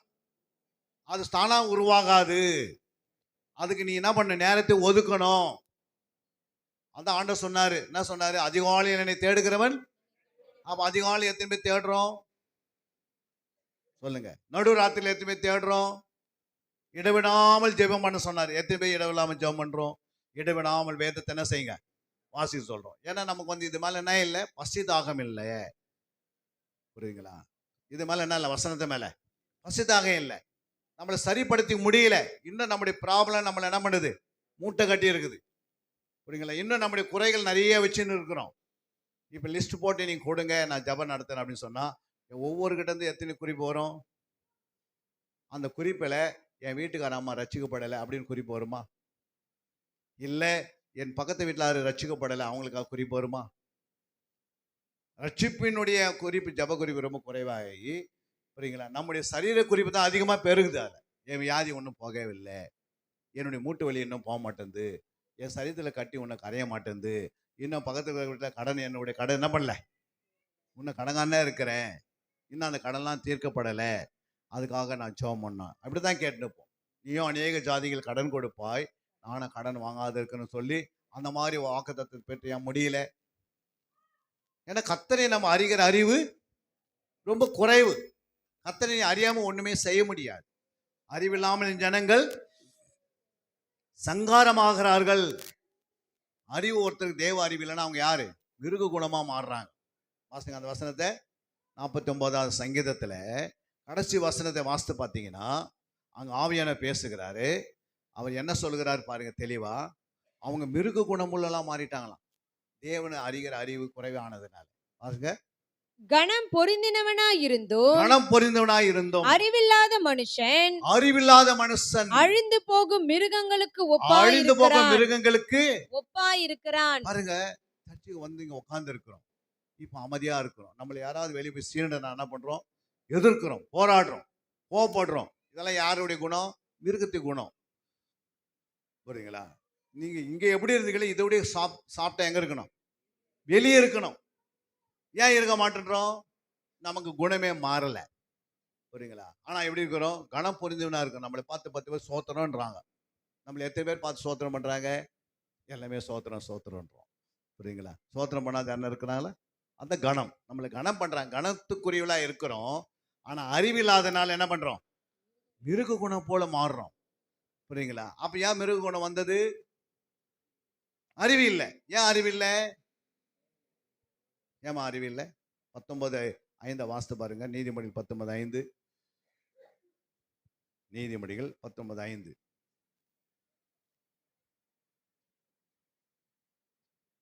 வாசிங்க. பொய் சாட்சிக்காரன் இல்ல 2 வாசிங்க. 5:19 ஆத்துமா அறிவில்லாமல் இருப்பது பாருங்க, நல்லதல்ல. ஆத்துமா அறிவில்லாமல் இருப்பது நல்லதல்ல. நல்லது. ஆத்துமாவுக்கு என்ன வேணும்? ஆத்துமா எங்க இருக்குது? வயிற்று கீழே கீழே இருக்குதா, வயிற்று மேல இருக்குதா? வயிற்று மேல இருக்குது. அப்ப இந்த வயிற்று மேல இருக்கிற ஆத்துமாவுக்கு முதல்ல என்ன செய்யணும்? ஆகாரம் கொடுக்கணும். நம்ம என்ன பண்றோம் சொல்லுங்க? ஆத்துமா வயிற்றுக்கு மேல இருக்குதா, வயிற்று கீழே இருக்குதா? வயிற்று மேல இருக்குது. அப்போ தேவனுடைய வசனத்தை ஃபர்ஸ்ட் ஆத்மா கொடுத்துட்டு தான் சாப்பிடணும் சரீரத்துக்கு, வயிற்றுக்கு. இப்போ நீ கல்யாண வீட்டுக்கு போறீங்க, மந்தியில் உட்கார்ந்து இருக்கிறீங்க, உங்களுக்கு இலை போட்டாங்க, அவங்களுக்கு இலை போட்டாங்க, எல்லாரும் போட்டாங்க. சாப்பாடு உங்களுக்கு கிராஸ் பண்ணி மற்றவங்களுக்கு போட்டா என்ன சொல்லுவீங்க? ஃபர்ஸ்ட் அவங்க எடுத்து ஒரு சிக்கன் பீஸ் வைக்கிறாங்கன்னு வச்சுக்கோ, வச்சுன்னு எல்லாத்துக்கும் போயிட்டாங்க, மறுபடியும் வராங்க, சாப்பாடு போட்டு அவங்களுக்கு போயின்னுக்கிறாங்க. ஆனால் உங்களுடைய இலையை விட்டுட்டு போனால் நீங்கள் என்ன பண்ணுவீங்க? அதை மாதிரி உங்கள் ஆத்மாவை மேலே இருக்குது, அந்த ஆத்மாவுக்கு நீங்கள் எதுவும் கொடுக்காம இந்த உள்ளான இந்த சரீரத்துக்கு மட்டும் நீ கொடுத்தீங்கன்னா அந்த ஆத்மா வேதனைப்படும். உங்கள் ஆத்மா நீங்களே வேதனைகள் தலையிறீங்க. அதான் ஆத்மா அறிவில்லாமல் இருப்பது நல்லதல்ல. அப்ப இந்த ஆத்மாவுக்கு யார் அறிவு கொடுக்கிறது? இந்த ஆத்மா யாருடையது? யாருடையது? இப்ப உங்க கையில் இருக்குது, உங்களுடையது. புரியுங்களா? இது தேவனுக்கு கொடுக்கணும். அப்படின்னா தேவனுடைய வார்த்தை உள்ள கொடுக்கணும்னா தேவனுக்கும் மாறுது. நீங்க ஆத்மாவுக்கு நீ படிக்கலன்னா யாருக்கு நஷ்டம்? வாசிங்க அந்த வசனத்தை, நீதிமொழி 11:17. இந்த ஆத்மா குறித்து ஆண்டு பேசுறாரு பாருங்க. 11:17 என்ன சொல்றாரு ஆண்டவரு? தயவுள்ள மனுஷன் தன் ஆத்மாவுக்கு நன்மை செய்து கொள்ளுகிறான். உங்களுக்குள்ள தயவு இருந்துச்சுன்னா உங்க ஆத்மாவுக்கு என்ன பண்ணுவீங்க? நீங்க நன்மை செய்வீங்க. அடுத்தது, கடூரனோ தன் உடலை அலகழிக்கிறான். அவன் என்ன பண்றான்? இந்த உடலை அலைக்கழிச்சுக்கிறான். இந்த ஆத்மா ஒன்று இருக்குதுன்னு நீங்க மெய் மறந்து இந்த சரீரத்துக்கே நன்மை செய்யறோம். 3 வேளை சாப்பிட்றோம், சரீரத்துக்கு குளிக்கிறோம், அப்புறம் என்ன செய்யறோம்? தலைக்கு எண்ணெய் போடுறோம், இதுக்கு ஒரு வீட்டை கட்டுறோம், எல்லாமே செய்யறோம் இந்த சரீரத்துக்கு. உலகம் ஃபுல்லா ஆதாயப்படுத்துறோம். ஆனா தன் ஆத்மா என்ன பண்ணிடுறோம்? நாமளே அதை போட்டு அலைக்கழிக்கிறோம். ஏன்னா உனக்கு ஒரு ஆத்மா இருக்குதுன்னு நிறைய பேர் இங்க பேர் தெரியாது. புரியுங்களா? ஆத்மா இருக்குன்னு தெரியாது, எங்க இருக்குதுன்னு தெரியாது. அதுக்கு நன்மை செய்யணும்னு சொல்லிட்டார் ஆண்டவர். நம்ம நன்மை என்ன பண்ண முடியல, நம்மளால செய்ய முடியல. அதுக்கு ஒரு 10 நிமிஷம் பயில் படிக்கலாம் அப்படின்னா கஷ்டமா இருக்குது. ஏன்னா அந்த ஆத்மா, உன் ஆத்மாவை நீ போட்டு நொறுக்கினா யாருக்கு லாபம்? உலகம் ஃபுல்லா ஆதாயப்படுத்தினால் தன் ஆத்மா நஷ்டப்படுத்தினால் உனக்கு என்ன? உன் ஆத்மா நீ நஷ்டப்படுத்தினே இருக்கிற. நீ பயில் படிக்கலாம், யாருக்கு கஷ்டம்? உன் ஆத்மா கஷ்டம். நீ படிச்சா படிக்கான்னு போ. புரியுங்களா? பாஸ்டர் சொல்லிட்டார் படிங்கன்றாரு, நீ படிக்கலாம், யாருக்கு கஷ்டம்? நீ இப்போ சாப்பிடல, 3 நாள் சாப்பிடலன்னா யாருக்கு கஷ்டம்? சரீரத்துக்கு கஷ்டம். கொஞ்சம் கொஞ்சமாக உயிர் வெளியே போயிடும். அதே மாதிரி ஆத்மாவுக்கு வசனத்தை நீ அனுப்பலைன்னா கொஞ்சம் கொஞ்சம் ஆத்மா சாகும். செத்து போன ஆத்மா எங்கே போகாது? பரலோகம் போகாது. போமா பரலோகத்துக்கு? ஏன்னா நீயே சாகடிச்சிட்ட. அதுக்கு வசனம் கொடுக்குற நேரத்தில் வசனம் கொடுக்கல, அதுக்கு ஜெபம் பண்ணுற நேரத்தில் ஜெபம் பண்ணல. அந்த ஆத்மாவை நீ வெளிச்சத்தில் கொண்டு வரல, வெளிச்சம் கொண்டு வரலை. அந்த ஆத்மாவுக்கு நீ பாட வேண்டிய பாடல் பாடலை, அதுக்கு சோத்திர பலி சொல்றது சொல்லலை, அதுக்கு நற்கரியை செய்யணும் செய்யலை. அப்போ உள்ளகிற ஆத்மா என்ன பண்ணும்? அப்படியே கை கால் விழுந்த மாதிரி இருக்கும், வரிகளை போகாது. அது நித்திய ஜீவன் பெறக்கூடிய ஆத்மா அது நரகத்து பக்கம் திரும்பிடும், நரகத்தில் போய் விழுந்துடும். அங்கே போன பிறகு வேதனைப்படும். ஒரு சொட்டு தண்ணி கொடுங்கன்னா எங்கே கொடுக்கும்? தண்ணி இங்கே கொடுக்கறதுக்கு ஆண்டு கொடுத்தாரு. அப்போ தண்ணினா என்ன தண்ணி? ஜீவ தண்ணீர். அது எங்கே இருக்குது? வசனம் தான் ஜீவ தண்ணீர். வசனம் தான் எல்லாமே வேலை செய்யுது. உங்கள் கையில் என்ன இருக்குது? இயேசு இது வரைக்கும் என்ன பார்த்துக்கிறீங்களா? இயேசுவை பார்க்கறதுக்கு எங்கே பார்க்கணும்? இந்த வேதத்தில் இருக்கிறாரு. இந்த வேதத்தை நீ மறந்துட்டே உலகெல்லாம் சுற்றினு இருந்தா இந்த ஆத்மா ஆட்டோமேட்டிக் செத்துரும். சங்கீதம் 119:25 என்ன சொல்றாரு பாருங்க. சங்கீதம் 119:25. என் ஆத்மா மண்ணோடு ஒட்டி கொண்டிருக்கிறது. ஆத்மா வந்தனா இருக்கு, மண்ணோடு ஒட்டி கொண்டிருக்கிறது. அப்படின்னா என்ன அர்த்தம்? என் ஆத்மா மண்ணோடு ஒட்டி கொண்டு என்ன அர்த்தம்? அப்படின்னா என்ன அர்த்தம்னா, என்னுடைய காலையிலேருந்து மறுநாள் காலை வரைக்கும் என்ன பண்றேன்? நான் உலகத்திலே இருக்கிறேன், அவ்வளவுதான். பைபிள் வாசிக்கிறதுல ஜெபம் பண்றது எதுலன்னா இந்த ஆத்மா மண்ணோடு ஒட்டிக்கிச்சு. இந்த மண்ணுன்றது உலகம். புரியுங்களா? மண்ணுக்காக இந்த ஆத்மா என்ன பண்ணுது? இந்த சரீரம் மட்டும் வேலை செய்து கொண்டிருக்குது, ஆத்மா ஒண்ணுமே இல்லை. அதான் சொல்றாரு, என் ஆத்மா மண்ணோடு ஒட்டி கொண்டிருக்கிறது. இந்த உலகத்துல எல்லாத்துக்கும் வந்து நான் ஆத்மால வச்சுட்டேன். புரியுங்களா? அதனால ஒட்டி கொண்டிருக்கிறது. உமது வசனத்தின்படி என்னை உயிர்ப்பியும். வசனத்தை என்ன பண்ணுங்க? நீ காலையில இருந்து ஒரு அதிகாரத்தை வாசித்து அதை தியானம் பண்ணி அதை ஆராய்ந்து அதைக்கு நீ தேடி அதை சம்பாஷணை பண்ணி அதில் உட்காந்து கொஞ்ச நேரம் களி கூர்ந்தனா இந்த ஆத்மா அப்படியே ப்ளஷ் மாதிரி அப்படியே ப்ரெஷ்ஷாக அப்படியே மாறும், புது ஆத்மா மாறிடும். அல்லேலூயா. தக தக தக தகன்னு மினுக்கும் ஆண்டோடைய பார்வையில். சாத்தான் பார்ப்பான், அந்த ஆத்மா வந்து வெளிச்சமாக இருக்கிறது, அதுக்குள்ளே நான் போகவே முடியாது, அது ஒளியாக இருக்குது, போக முடியாது, அது பிரகாசிக்குது, அது எப்படி இருக்குது, ஸ்ட்ராங்காக இருக்குது, பலமுள்ளவனாக இருக்கிறான். அந்த ஆத்மா எப்படி இருக்குது, எப்போ பார்த்தாலும் அந்த ஆத்மா தேவனை தொழுது கொண்டு இருக்குது. அந்த ஆத்மா என்னால் என்ன பண்ண முடியல, போக முடியல என்னால். சில பேருக்கு பாருங்க, சரி ஆத்மா வந்து விட்டுருவாங்க, சான்ஸ் விட்டுட்டாங்கன்னா அந்த ஆத்மா போய் அந்த ஆத்மா அந்த ஆவி போய் என்ன பண்ணோம், உள்ள நுழைஞ்சிச்சுன்னா அது பிறகு அந்த ஆத்மா நம்ம எவ்வளோ ஒரு ஜபம் போட்டாலும் வெளியே வருது. எங்ககிட்ட ஒரு அம்மா ஒரு லேடி வந்தாங்க, அவங்களுக்குள்ள 60,000 பிசாசு இருந்தது. அல்லேலூயா. சாதாரண அவங்களும் 20 வருஷம் சர்ச்சுக்கு போயின்னுக்கிறாங்க. 20 வருஷம் சர்ச்சுக்கு போகிற ஆளுக்குள்ள என்ன இருக்குது, 60,000 பிசாசு இருந்தா இப்போ நமக்குள்ள எத்தனை பிசாசு இருக்குது யோசித்து பாருங்க. ஒவ்வொரு கோபம் தான் ஒரு ஆவி இருக்குதுன்னு அர்த்தம். அல்லேலூயா. எரிச்சல் இருந்தால் ஒரு ஆவி உள்ள உட்காந்துருக்குதுன்னு அர்த்தம். பண ஆசை தான் ஒரு ஆவி இருக்குது, பெண் ஆசை தான் ஒரு ஆவி இருக்குது, மனசு ஆசை தான் ஒரு ஆவி இருக்குது, அப்புறம் வீடு ஆசை தான் ஒரு ஆவி இருக்குது, அப்புறம் மாமியார் ஆசை தான் ஒரு ஆவி இருக்குது, பிள்ளைகள் மேலே ஆசை வச்சா அது ஒரு ஆவி. எல்லாம் ஆசை, பண ஆசை எல்லாம் தீமைக்கும் வேறு. நம்ம எல்லா ஆசையும் உள்ள வச்சிருந்தா அத்தனை ஆவி உள்ள வந்து உட்காந்துக்குது. நம்ம உட்கார வச்சது யாரு, ஆண்டு சொன்ன பிசாசுக்கு என்ன பண்ணுங்க, இடம் கொடுக்காது. நம்ம என்ன பண்ணி இடம் கொடுத்துனே இருந்தோம், அது ஆவி ஒன்று ஆவி என்ன பண்ணுது, உள்ள வந்து என்ன பண்ணுது, அது என்ன பெருசா பலூன் மாதிரி பலூன் என்ன பண்ணுறோம் ஊத்தனை என்ன பண்ணுது, பெருசா மாறுது. அது அந்த காற்றை எடுத்துட்டா சின்ன, அப்படியே ஆவி வந்து சுருங்கம் கூட முடியும், அது பெருசாக முடியும். அது என்ன பண்ணுது, நம்ம இடம் கொடுக்குறோம், புரியுங்களா. அது சுத்தினே எடுக்குது, வீடு என்ன பண்ணுது, அதுக்கு சரீரம் இல்லை. ஆத்மாக்கு என்ன இல்லை, பிசாசுக்கு என்ன இல்லை, சரீரம் இல்லை. அது யாரோ ஒரு மனுஷனை வச்சு என்ன பண்ணணும், போய் சொல்ல வைக்கணும், யாராவது ஒரு மனுஷனை வச்சு திருட வைக்கணும், யாராவது ஒரு வசனம் விபச்சாரம் பண்ணி வைக்கணும், வேச தண்ணி வைக்கணும், தண்ணி அடி வைக்கிறதுக்கு, அதோடைய இன்பத்தை அனுபவிக்கிறதுக்கு என்ன பண்ணுது, அது மனுஷனே தேடுது. அது கீழ்ப்படியாத வைக்கிறது, சர்ச்சைக்கு லேட்டாக வர வைக்கிறது, சர்ச்சைக்கு தூங்கினது, வந்து சர்ச்சையில் தூங்குன்னு சொல்கிறதெல்லாம் யார், அது அந்த ஆவிங்க. அதுக்கு நீ இடம் கொடுத்துட்டு அதை என்ன பண்ணுற, அது உன் சரீரத்தை வச்சு அது இன்பத்தை அனுபவிக்குது, உன் சரீரத்தை அது பயன்படுத்திக்குது. சொல்லுங்க அல்லேலூயா. ஏன் நீ சரீரத்தை இடம் கொடுத்த, ஜபம் இல்லை, பைபிள் படினா என்ன பண்ண முடியுது, 1000 ரூபாய் நோட்டு கொடுத்தா கையில் என்றாங்க, ஆனால் பைபிள் என்ன பண்ண முடியல, படிக்க முடியல. அப்படியா என்ன சொன்னார் ஆண்டவர், எனக்கு பைபிள் படிக்க தெரியாதுன்னு. பைபிளை வந்து படிக்கிறதுக்கு என்ன தேவையில்லை, உன் படிப்பு எதுவும் தேவையில்லை. நீ தேவ சமுதிரம் உட்காந்து ஆண்டவர் உங்களுடைய ஆவியை ஊற்றுங்கன்னா அவர் பலமாக ஊற்றுவார். அப்புறம் நீயே பைபிள் படிப்ப, நீ மற்ற 100 பேருக்கு சொல்ல ஆரம்பிச்சிடுவேன். ஏன்னா நீ கேட்க மாட்டேன்ற, உனக்கு அந்த என்னல அந்த அந்த செய்யணும் நீ எண்ணம் கிடையாது, புரியுங்களா. ஆனால் 1000 ரூபாய் நோட்டு ரோடெல்லாம் விழுந்துருக்குது, அது நீ மறுச்சினே போனால் பரவாயில்ல, அவனுக்கு 1000 ரூபாய் தெரியல, பரவாயில்ல, ராத்துக்கு ஈஸியாக போயிடலாம். அல்லேலூயா. நீ அதை தான் போகிறதுக்கு முன்னாடியே தேட ஆரம்பிக்கிறிய. அப்போ கர்த்தர் கேட்பாரு. பேதுருக்கு அவனுக்கு படிப்பை தெரிஞ்சது இல்லை. அப்போ என்ன ஆகணும், இந்த ஆத்மா வந்து விலையேறி பெற்றது நமக்கு தெரிஞ்ச எப்போ தெரியும், பரிசுத்தாவின் உள்ள வந்தால் தான் தெரியும். பரிசுத்தாவை நம்ம பெற்றுக்கொள்ளாதனால நம்முடைய சரீரத்திலே நம்ம முயற்சி பண்ணுறோம், பாரம்பரிய கிறிஸ்து போல் என்ன பண்ணுறோம், அப்படியே சும்மா உட்காந்திங்கன்னு அப்படியே வர வேண்டியது, அப்படியே போக வேண்டியது, எங்கே போகிறது எங்கே வரணுன்னு நமக்கே தெரியல, என்ன பேசணும்னா தெரியல, ஏன் வசனம் இப்படி பேசுகிறது அது தெரியாது. உட்காந்துட்டு கேட்டு கேட்டு கேட்டு கேட்டு நம்ம ஆத்மா என்ன பண்ணுது, கொஞ்சம் கொஞ்சமாக சாக ஆரம்பிச்சிது, புரியுங்களா. யுவதாசு ஆண்டவர்கிட்ட கிட்ட நெருங்க ஆயிடுச்சு, ஆத்மா செத்துனே இருந்தது. ஏன்னா பண ஆசை அவன்கிட்ட என்ன பண்ணல, வெளியே போகலை. ஒரு எத்தனை முறை சொல்ல என்னை காட்டி கொடுப்பான்னு ஆரம்பத்திலே சொல்ல ஆரம்பித்தார். 24ஆம் அதிகாரம் வரைக்கும் சொல்கிறாரு லூக்கால, புரியுங்களா. 6ஆம் அதிகாரத்தில் என்னை காட்டி யுவதாசு சொல்கிறாரு. அப்போ நம்ம என்ன பண்ணியிருக்கணும், மனம் திரும்பி இருக்கணும். இங்கே ஆண்டவர் வசனத்தை பேசும்போது நம்ம மனம் திரும்பிடணும். ஆனால் நம்ம அடுத்த வாரம் பார்த்துக்கலாம் அப்படியே யுவதாசு என்ன பண்ணாரு, கேட்ட வசனங்கள் லாஸ்ட்டில் அந்த வசனத்தை விட்டுட்டு எங்கே போனால் ஆண்டவரையே காட்டி கொடுக்க ஆரம்பிச்சிட்டான். 30 வெள்ளிக்கு ஆசை காட்டினா, அப்புறம் போய் ஆசானிகிட்ட என்ன சொல்கிறாரு, நான் குற்றமுள்ள ரத்தத்தை காட்டி கொடுத்தேன் அப்படின்னு சொன்னார்.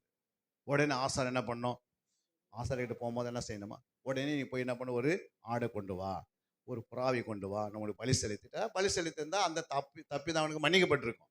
அந்த ஆசானை யாரு, கள்ள ஆசாரியன், கள்ள தீர்க்கதரிசி, கள்ள போதகன், கள்ள அப்போஸ்தலன், கள்ள சகோதரன். அவங்ககிட்ட போய் ஆலோசனை கேட்டால் என்ன பண்ணுவான். இன்னைக்கு நம்ம சபையை விட்டு மேய்ப்பர் விட்டுட்டு ஊரெல்லாம் சுற்றுறது, அந்த ஊருக்கு இந்த ஊருக்கு போகிறது, அந்த பாஸ்ட்டை பார்க்குறது, இந்த பாஸ்ட்டு போகுது. எந்த பாஸ்ட்டுக்கு போனாலும் நீ இந்த சபையில் உங்கள் மேய்ப்பின் கீழே இல்லாத நீ எந்த இடத்துக்கு போனாலும் உனக்கு விடுதலை கிடையாது. அப்படி ஆண்டவர் எழுதி வச்சிருந்தாருன்னா, உன் மேய்ப்பரை தான் நீ பின்பற்றன தவிர உன் மேய்ப்பின் தேவனை பின்பற்ற, ஒருவேளை உன் மேய்ப்பன் உன்னை தவறா நடத்தினாலும் உங்க மேய்ப்பன் பரலோகத்துக்கு போக முடியாது. ஆனா நீங்க பரலோகத்துக்கு போக முடியும். அல்லேலூயா. ஆனா நீ மேய்ப்பன் விட்டு ஊரெல்லாம் சுத்தணும்னு வச்சுக்க, நிச்சயமா ஒரு நாள் வரும்போது ஆண்டுக்குள்ள என்ன பண்ண முடியும்? பரலோகத்துக்கு போகவே முடியாது. அந்தந்த சபை கர்மேல் தேவ சபை என்றது எங்க இருக்குது? எங்கம்மா இருக்குது? இது என்ன சபை? கர்மேல் கிறிஸ்துவ சபை. இது எங்க இருக்குது? பரலோகத்தில் இருக்குது. அல்லேலூயா. உங்க பாஸ்டர் பேர் பரலோகத்தில் இருக்குது. உங்க பேர் எங்க இருக்குது? பரலோகத்தில் இருக்குது. நீ யார்கிட்ட உட்காந்து படிக்கணும்? யார்கிட்ட கற்றுக்கொள்ளணும்? யாரை பின்பற்றணும்? உங்க மேய்ப்பு சொல்லதான் பின்பற்றணும். இல்லைங்க நான் ஏ கிளாஸில் தான் இருப்பேன், ஆனால் எனக்கு ஏ கிளாஸ் டீச்சர் கிட்ட நான் எனக்கு அந்த டீச்சர் பிடிக்கல அப்படின்னு நான் போய் சி கிளாஸில் ஒரு வருஷம் உட்காந்து பாஸ் பண்ண மாட்டாங்களா? போகவே முடியாது. பரலோகத்தை என்ன பண்ண அவங்க பாஸே பண்ண முடியாது. அதே மாதிரி நான் அங்கே இங்கே போவேன்னு எங்கே போனாலும் போக முடியாது. உங்கள் பாஸ்டர்கிட்ட நீங்கள் அடங்கி இருக்கிறதா அங்கே சொல்லப்பட்டது. 13:7 வாசித்து பாருங்க. எபிரேயர் 13:7 என்ன சொல்லுது பாருங்க. எபிரேயர் 13:7 என்ன சொல்லுது? வாசிங்க. தேவ வசனத்தை உங்களுக்கு போதித்து. பாருங்க, யார் போதிக்கிறது? தேவ வசனத்தை நான் போதிக்கிறேன்னா பாஸ்டர் போதிக்கிறாரு. அதிக நாள் யாரை பார்க்குறீங்க? பாஸ்டர் தான் பார்க்குறீங்க. புரியுதுங்களா? நாங்கள் 5 விதமான ஊழியத்தில் ஒரு ஊழியம், அதனாவது போதிக்கிற ஊழியம். என்னை அழைச்சாரு, நான் சொல்லிட்டு நான் போயிடுவேன், அவ்வளோதான். என் வேலை முடிஞ்சு போச்சு. அல்லேலூயா. இனி அவர்கிட்ட என்ன பண்ணோம்? உனக்கு தேவ வசனத்தை போதிக்கிற உங்களை நடத்தினவர்களை நீங்கள் நினைத்து மனசுல என்ன பண்ணணும்? அடிக்கடிக்கு உங்களை நடத்தினவரே நினைச்சுனே இருக்கணும். நினைத்து அவர்களுடைய நடக்கையின் முடிவை என்ன பண்ணணும்? நன்றாய் சிந்திக்கணும். அவர்களுடைய விசுவாசத்தை பின்பற்றுங்கள். விசுவாசத்தை என்ன பண்ண? நான் ஃபர்ஸ்ட் ஐயாவை நான் பார்க்கும்போது 15 வருஷத்துக்கு முன்னாடி கிட்டத்தட்ட 11 தான் அது வரைக்கும் படிச்சிருந்தாரு, எல்லாம் பார்த்தோம். அது பிறகு நாங்கள் என்ன பண்ணிட்டோம், கொஞ்சம் நாள் கட்டாயி கிட்டத்தட்ட 13-14 வருஷம் ஆயிடுச்சு. 14 வருஷம் ஆயிடுச்சு. புரியுங்களா? அப்போ அவர் ஊழியம் செய்யலாம் அவர் சொல்லவில்லை ஒரு நாள் கூட. படிக்கிறதுக்கு என்ன இருந்தது? நாங்கள் பல இடத்துல சுற்றி இருக்கிறோம், திருவள்ளூர் பகுதியெல்லாம் போய் ஜெபம் பண்ணுறதுக்காக. அல்லேலூயா. அப்போ அவரை பார்க்கும்போது என்ன சொன்னார்? தபையில தான் வாசின்னு இருந்தார். புரியுங்களா? ஃபஸ்ட்டு தபையில தான் என்ன பண்ணுவார்? வாசிப்பார் அங்கங்கே. சரி, அவர் சத்தியத்தை கொஞ்சம் அறிய ஆண்டவர் அவர் ஊழியத்துக்காக என்ன பண்ணிட்டார்? வேறு பிரித்து இன்னைக்கு இவ்வளோ சபையை கட்டி நிறைவேற்ற இவ்வளோ ஆத்மாக்கள் பரலோக ராஜ்யத்துக்கு கொண்டு போகிறதுக்காக என்ன பண்ணிட்டாரு? இதுக்காக தியாகம் பண்ணிட்டாரு. புரியுங்களா? தன்னுடைய நேரங்களை, தன்னுடைய சரீரத்துடைய காரியங்களை, தன்னுடைய குடும்பத்தை நேசிக்கிறதெல்லாம், பிள்ளைகள் உங்களை நேசிப்பதுக்கு எல்லாவற்றையும் என்ன பண்ணியிருக்கிறாரு? அர்ப்பணிச்சிட்டார். அல்லேலூயா. இதெல்லாம் அர்ப்பணித்தவர் என்ன பண்ணிட்டார்? இப்போ அவரை நீங்கள் என்ன பண்ணணும்? உங்களை நடத்த அவர் விசுவாசத்தை பார்க்கணும். இது சும்மா வந்துட்டாங்க நீங்களா? உங்ககிட்ட எத்தனை பேரும் வந்திருப்பான்னு உங்களுக்கே தெரியும். அல்லேலூயா. அப்படி வந்து உங்களை நடத்தி இன்னைக்கு நீங்கள் என்ன பண்ணியிருக்கிறீங்க? பரிசுத்தத்தில் வாழுறீங்க. அப்போது உங்களை நடத்துகிறது யாருன்னா உங்களுடைய மேய்ப்பர். அந்த மேய்ப்பர் என்ன பண்ணுமா? விசுவாசத்தை இயேசு சொல்லிக்கணும். என் விசுவாசத்தை பின்பற்ற சொல்லிக்கணும். இயேசு என்ன சொல்றாரு? உங்க போதுகிற விசுவாசத்தை நீ பின்பற்று மகளே. பவுல் சொல்றாரு, நீ என்னை பின்பற்றின ஆண்டவர் பின்பற்றுன்றார். ஏன்னா பின்பற்றுதான் என்ன அர்த்தம் அப்படின்னா, இன்னைக்கு நிறைய பேர் உலகத்தை பின்பற்றுறாங்க. அந்த பாஸ்டர் பின்பற்றுறாங்க, அந்த பாஸ்டர் கிடையாது. நீ எங்கே உங்களை நாட்டப்பட்டாயோ இந்த மரத்தை இந்த சபையில இந்த தோட்டத்தில் நீ யாரா இருக்கிற? ஒரு மரமா இருக்கிற. இது அடிக்கடி பிடின்னு போய் அங்கங்க என்ன பண்ண முடியாது? வேற இடத்துல நட்டு கனியை பெருக முடியாது. இது எங்க நடப்பட்டிருக்குதோ அங்கே என்ன பண்ணணும்? ஸ்ட்ராங்கா நிற்கணும். அதில் நல்ல கனிகளை கொடுக்கணும். கசப்பான கனி கொடுத்துடக்கூடாது. புரியுங்களா? கசப்பான என்ன அர்த்தம்? பாஸ்டர் எதிர்த்து பேசுறது, திடீர்னு அவர் அடிக்கிறதுக்கு வர்றது, இல்லை நீ காணிக்கத்தை என்னப்பா பண்ண நேற்று அப்படின்னு கேட்குது. அல்லேலூயா. நீங்கள் அந்த காணிகளை என்ன செய்யுது அப்படிலாம் கேட்கறதுக்கு நம்மளை இங்கே ஆள் வைக்கல. அல்லேலூயா. நம்மளுடைய வேலை என்ன? கர்த்தருக்கு நற்கிரிகளை செய்யணும். நம்ம என்ன செய்யணும்? நற்கிரிகள் மட்டும் நம்ம செய்யணும். துர்க்கரிக்கோ நெகட்டிவான காரியங்களுக்கு ஒரு நாள் என்ன பண்ணக்கூடாது. யாராவது உங்களுக்கு பேசினா கூட நீ என்ன பண்ணுங்க, இதெல்லாம் நீ அங்கே ஒரு பிசாசு இருப்பா, அவங்ககிட்ட போய் பேசினுருங்க. எனக்கு இந்த வார்த்தையை கொண்டு வராதிங்க. யாரு குறித்தோ உங்களுக்கு பேசினா கூட நீங்க என்ன பண்ணாதீங்க. எந்த பாஸ்டர் குறித்தோ எந்த விசுவாசி குறித்தோ அவங்க சரியில்லைன்னு சொன்னாங்கன்னா இவங்க சரியில்லைன்னு அர்த்தம். அல்லேலூயா. சரியில்லாதவங்க தான் என்ன பண்ணுவாங்க? அவங்க கண்ணில் இருக்கிற துரும்பு எடுக்காம என்ன பண்ணுவாங்க? ஊரெல்லாம் போய் கண்ணில் இருக்கிற துரும்பு எடுக்க முடியுமா? ஃபர்ஸ்ட் உன் கண்ணில் இருக்கிற துரும்பு என்ன பண்ணு? எடுக்கணும். அப்போ நம்ம யாருமே நமக்கு குற்றவாளி கிடையாது. அல்லேலூயா. நம்ம எல்லாம் குறைவானவர்கள். ஆனால் தேவன் சொல்றாரு, நீ எனக்குள்ள வரும்போது நீ நிறைவா மாற முடியும். அல்லேலூயா. நீ என்னை தான் பின்பற்றணும். அப்போ உங்களை பின்பற்றுகிற யாரு? நீங்க யாரை பின்பற்றணும்? உங்க மேய்ப்பனை பின்பற்றணும். அவருடைய விசுவாசத்தை பார்க்கணும். புரியுங்களா? அவர் நடத்துகிற நடத்தை பார்க்கணும். புரியுங்களா? இவர் ஆவிக்குரிய ஜீவியில வளரான்னு பார்க்கணும். சத்தியத்துல நடத்துறாரா, தேவ வசனத்துல நடத்துறாரா, ஜெபத்துல நடத்துறாரா? புரியுங்களா? இல்ல நீங்க என்ன பண்ணுங்க, எதுவும் செய்யாதீங்க, நீங்க உட்காந்து தூங்கினா போதும், கர்த்தர் உங்களை ஆசீர்வதிப்பார் அப்படி சொல்றாரா? அல்லேலூயா. அப்போ தேவ ராஜ்யத்தை கட்டுவதற்கு ஆண்டவர் என்னையா கொண்டு வரணும். இப்போ என்னை நான் இப்படி மெசேஜ் கொடுத்தேன்னா சில சபையிலேயே ஏற்றவே மாட்டாங்க. ஏன்னா இப்படி இப்படி பேசுவார்னு தெரியும் அவர். ஏன்னா நமக்கு வசனம் தான் பேசணும். ஏன் சுபாவம் கொடுத்து நான் பேசிட்டு போயிடக்கூடாது. நான் கார் வாங்கியிருக்கிறேன், பங்களா வாங்கியிருக்கிறேன், என்னை பின்பற்றி நான் பேசணும். தேவனுடைய வசனம் என்ன சொல்லுது? உன் ஆத்மாவை நீ என்ன பண்ணிக்கணும்? நீ பரிசுத்தமாக காத்துக்கணும். அல்லேலூயா. ஏன் கஷ்டம்? இந்த ஆத்மா தான் வருகி போகுது. இந்த உள்ளுகிற இன்ஜின் தான் நல்லா இருக்கணும். வெளியிகிற டப்பா வச்சு என்ன பண்ண முடியாது. ஒருத்தர் சீட்டு பஸ்ஸில் நிற்க வச்சுட்டு அவர் எல்லாருக்கிட்டையும் என்ன பண்ணிட்டாரு, 1000 ரூபாய் வாங்கிட்டார், வாங்க இன்னைக்கு கன்னியாகுமரி போகலான்னு. அந்த பஸ்ஸை நிற்க வச்சுட்டு அப்புறம் அதை சொல்கிறாரு, இன்ஜின் இப்போ தான் வந்துனுக்குது சென்னையிலேருந்து, நம்ம என்ன பண்ணலாம்? அப்போ சொல்லுங்க, என்ன சொல்லுங்க? என்னம்மா இன்ஜின் இல்லாத வண்டி, நீங்கள் அழகாக பார்த்துட்டு உக்காந்துட்டீங்க, ஆனால் என்ன இல்லை, இன்ஜின் இல்லை. அது மாதிரி உங்கள் ஆத்மா பரிசுத்தமாக இல்லைன்னா வரிகள் என்ன பண்ண முடியாது, அந்த வண்டி இழுத்துட்டு போக முடியாது. அப்போ இந்த ஆத்மா யார் பரிசுத்தப்படுத்துவாங்க? அதே நீ 19:8 கூட நீங்க வாசித்து பாருங்க. நீதிமொழி 19:8 வாசிங்க, முடிக்க போறோம். 19:8 வாசிங்க டக்குன்னு, நேரம் முடிய போகுது. ஞானத்தை பெற்றுக்கொள்ளுகிறவன், ஞானத்தை பெற்றுக்கொள்கிறவன் தன் ஆத்துமாவை சிநேகிக்கிறான். ஞானம் நீ உங்ககிட்ட இருந்துச்சுன்னா உங்க ஆத்மா என்ன பண்ணுவே? ஞானத்தை பெற்றுக்கொள்கிறவர்கள் தன் ஆத்மாவை என்ன பண்ணுவாங்க? சிநேகிப்பாங்க. உங்க ஆத்மா நீ நிறைய உனக்கு அது என்ன பண்ணும்? அடிக்கடிக்கு வசந்தம் எடுக்கணும், அடிக்கடி ஜெபம் பண்ணணும், அடிக்கடி சர்ச்சுக்கு போகணும், அடிக்கடி கொடுக்கணும், அடிக்கடி தாங்கணும் அப்படின்னு நன்மை செய்துனே இருப்பேன். உனக்கு இந்த ஞானம் இல்லாதனால, கர்த்தருக்கு பயப்படுற பயம் இல்லாதனால இந்த ஆத்மா போட்டு என்ன பண்ற? அலக்கடிக்கிற. சரீரத்தை மட்டும் என்ன பண்ற? வெளியே ஷோகேஸ்ல போய் எப்படி இருக்கு, ஷோகேஸ்ல ஒரு பொருள் எப்படி இருக்கும், அப்படியே சுத்தமா வச்சுருப்பாங்க. அது மாதிரி சரீரத்தை மட்டும் நம்ம என்ன பண்றோம்? இதே நமக்கு 24 மணி நேரம் காலையில் பாத்ரூம் போனால் 2 ஹவர் பாத்ரூமில் இருக்குது குளிக்கிறதுக்கு. 2 ஹவர் என்ன செய்திருக்கணும்?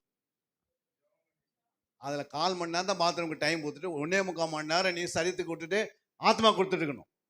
ஆனால் உன் சரீரத்துக்கு 2 ஹவர் பாத்ரூம் போயிடுச்சு.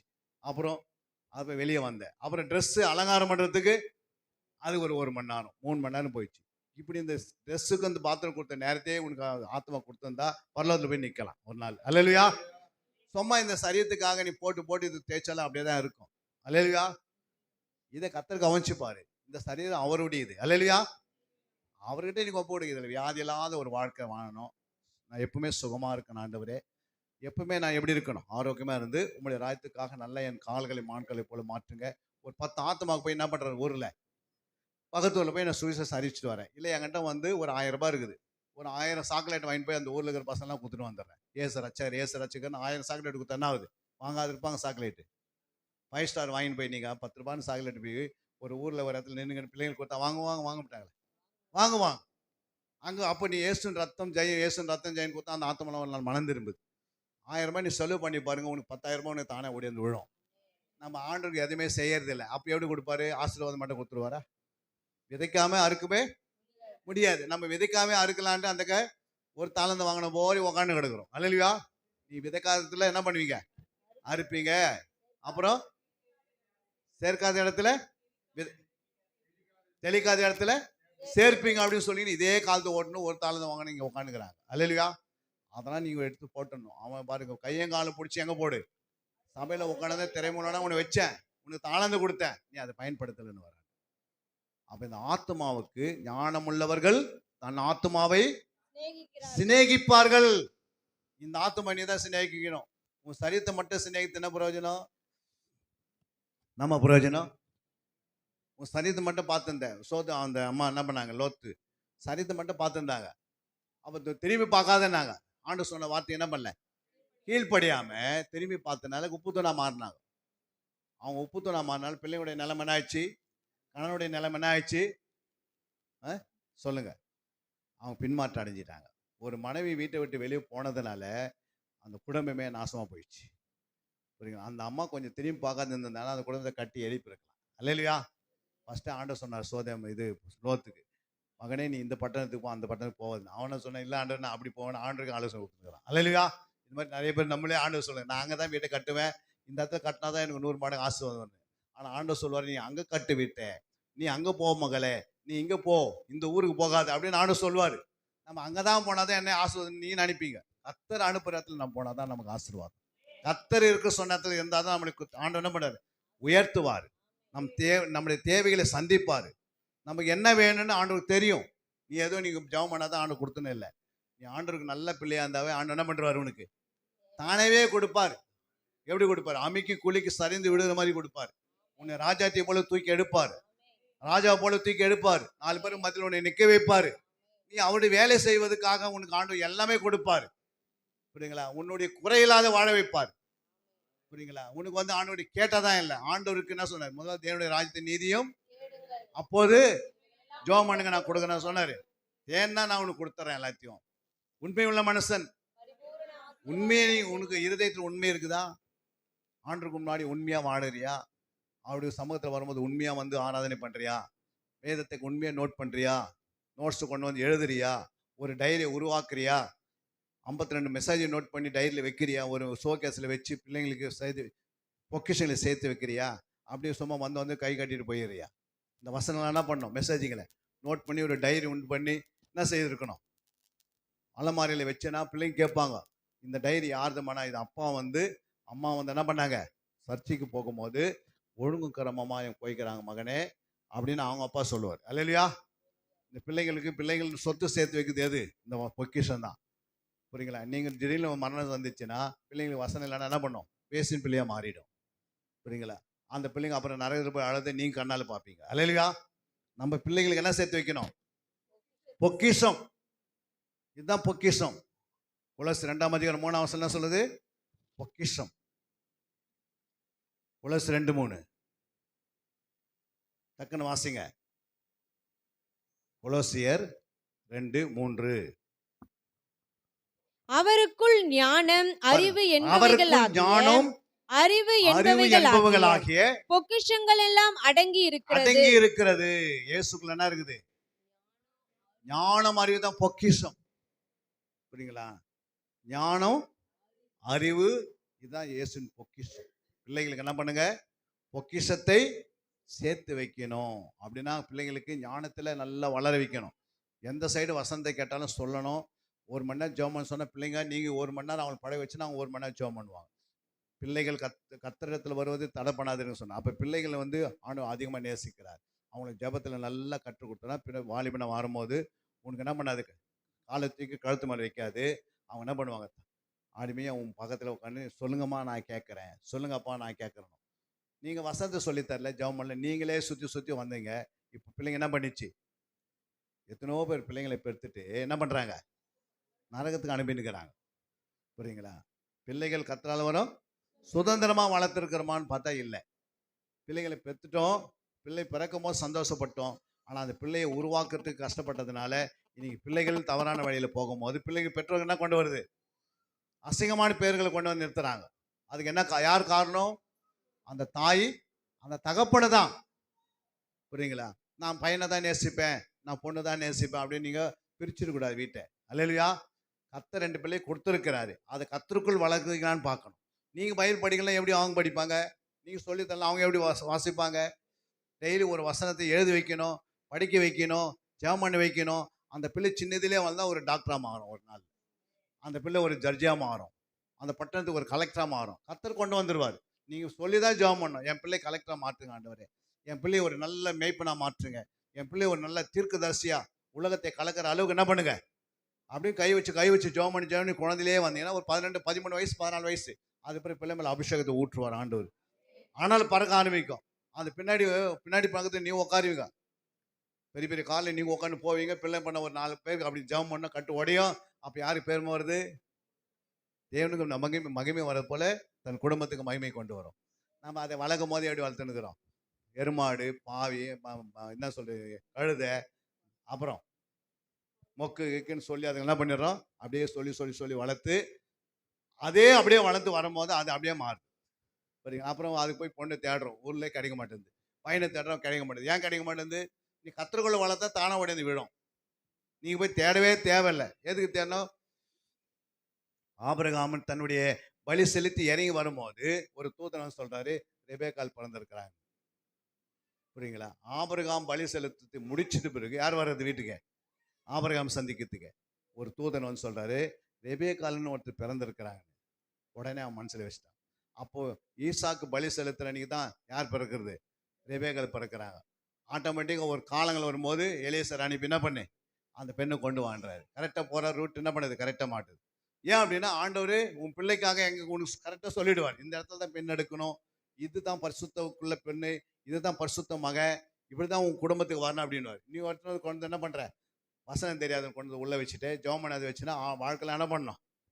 அடித்தடி நீ தான் வாங்கிக்கணும். அல்லையா? பேசுகிற பேச்சில் வித்தியாசம் மாறிடு. ஏன்னா அது தவறு யார் மூலமா? அந்த தாய் மூலமாகவே இருக்கிறது, அந்த தகப்பன மூலமா இருக்கிறது. அது ஞானம் உள்ளவன் தன் ஆத்மாவை சிநேகிக்கிறான், தயவுள்ளவன் மனுஷன் தன் ஆத்மாவை போஷிக்கிறான். அல்லையா? உன் ஆத்மாவை நீ போஷிக்கணும்ல. அதை நீதிமொழி 24ஆம் அதிகாரம் 13ஆம் வசனம் சொல்லுது பாருங்க. முடிக்க போறோம் சீக்கிரம். நீதிமொழிகள் 24 13 14 வாசிங்க.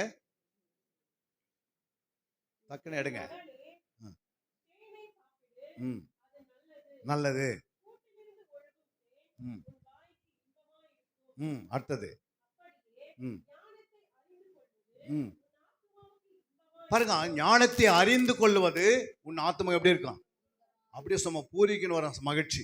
ஆத்மால தான் மகிழ்ச்சி உண்டாகும். சரீரத்தில் தானா சரீரம் வாயை தந்து சிரிக்காது. சரிங்கம்மா? நீ சிரிச்சு பாருங்க, தானே சிரிக்காது.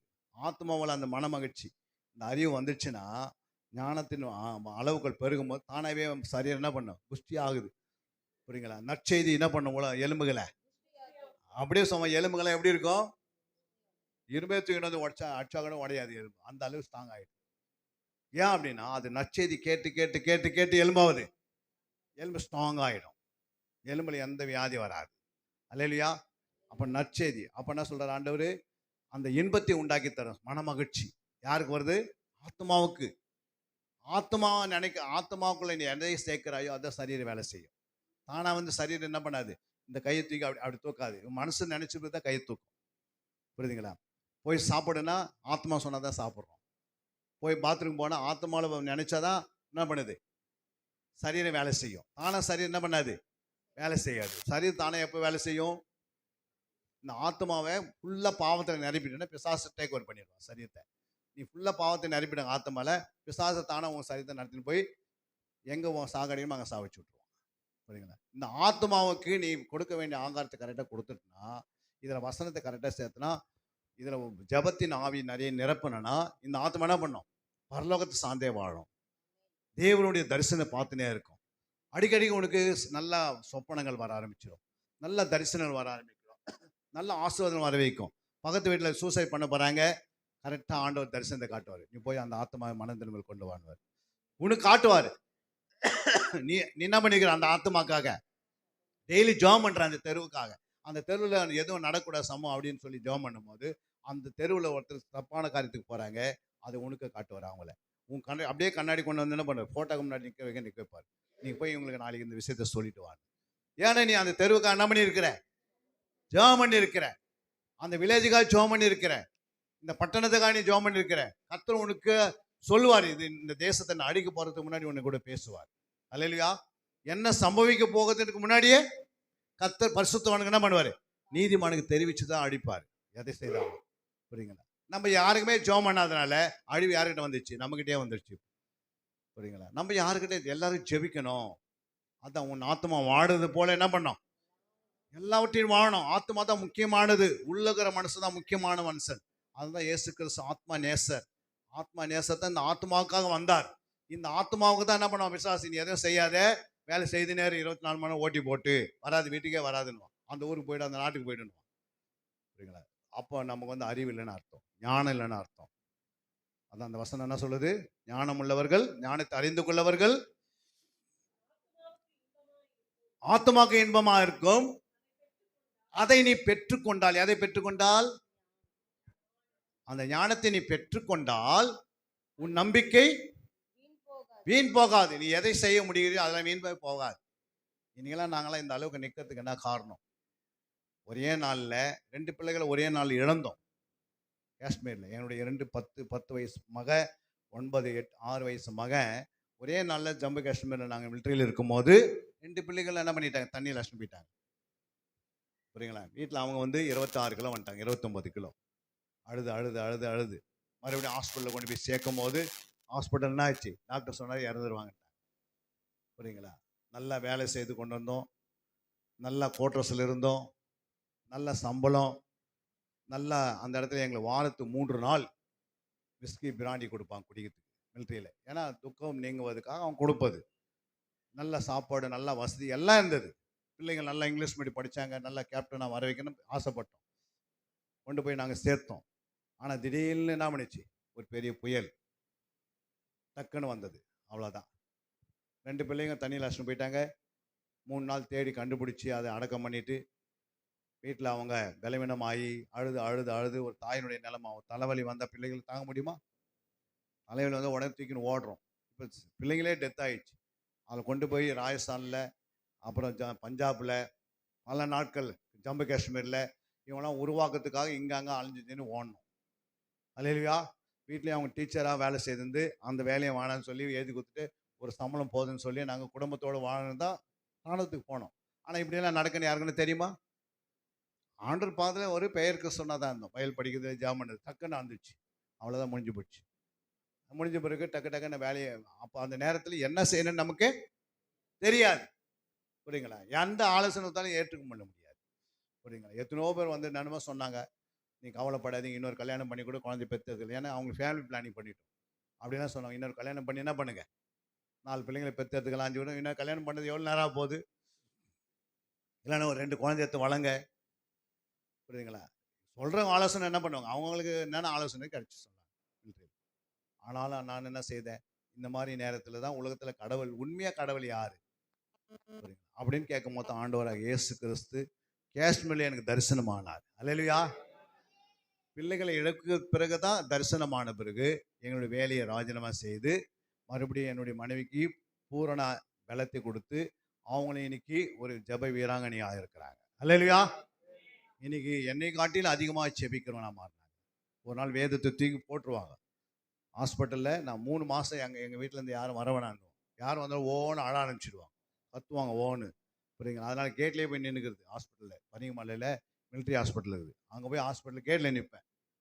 கேட்லேயே நான் சொல்லிவிட்டு அப்படியே வெளியே, உங்கள் மகளை என்ன பண்ண முடியாது, பார்க்கவே கூடாது. நீங்கள் பார்த்தீங்கன்னா சும்மா இல்லை, அவங்களுக்கு இருக்கிற அழுது சில பலனத்தை உண்டு பண்ணிட்டு போயிடுறீங்க அப்படின்னு சொல்லிட்டு நான் என்ன பண்ணி எல்லாரையும் வெளியே தட்டி விட்டேன். 3 மாதம் அங்கே கொசுலேயே இருந்துங்கன்னு அவங்கள ஜோம் பண்ணி கர்த்தரை அதிகமாக தேடணும். அப்போ என்ன சொன்னாங்க, எங்களுக்கு மிலிட்ரியில் ஆஃபீஸர் சொன்னாங்க, நீங்கள் தப்பு தவறி கூட வேலையை எழுதி கொடுக்காதீங்க, மிலிட்ரியிலேருந்து போனீங்கன்னா செருப்பு இல்லாத கூட சுற்றுறாங்க மிலிட்ரிக்காரங்க அப்படின்னா ரிட்டைர்மெண்ட் ஆகணுங்க. செருப்பு இல்லாத சுற்றுறதே நான் பார்த்தோம் அப்படின்னு அவங்க சொல்கிறாங்க.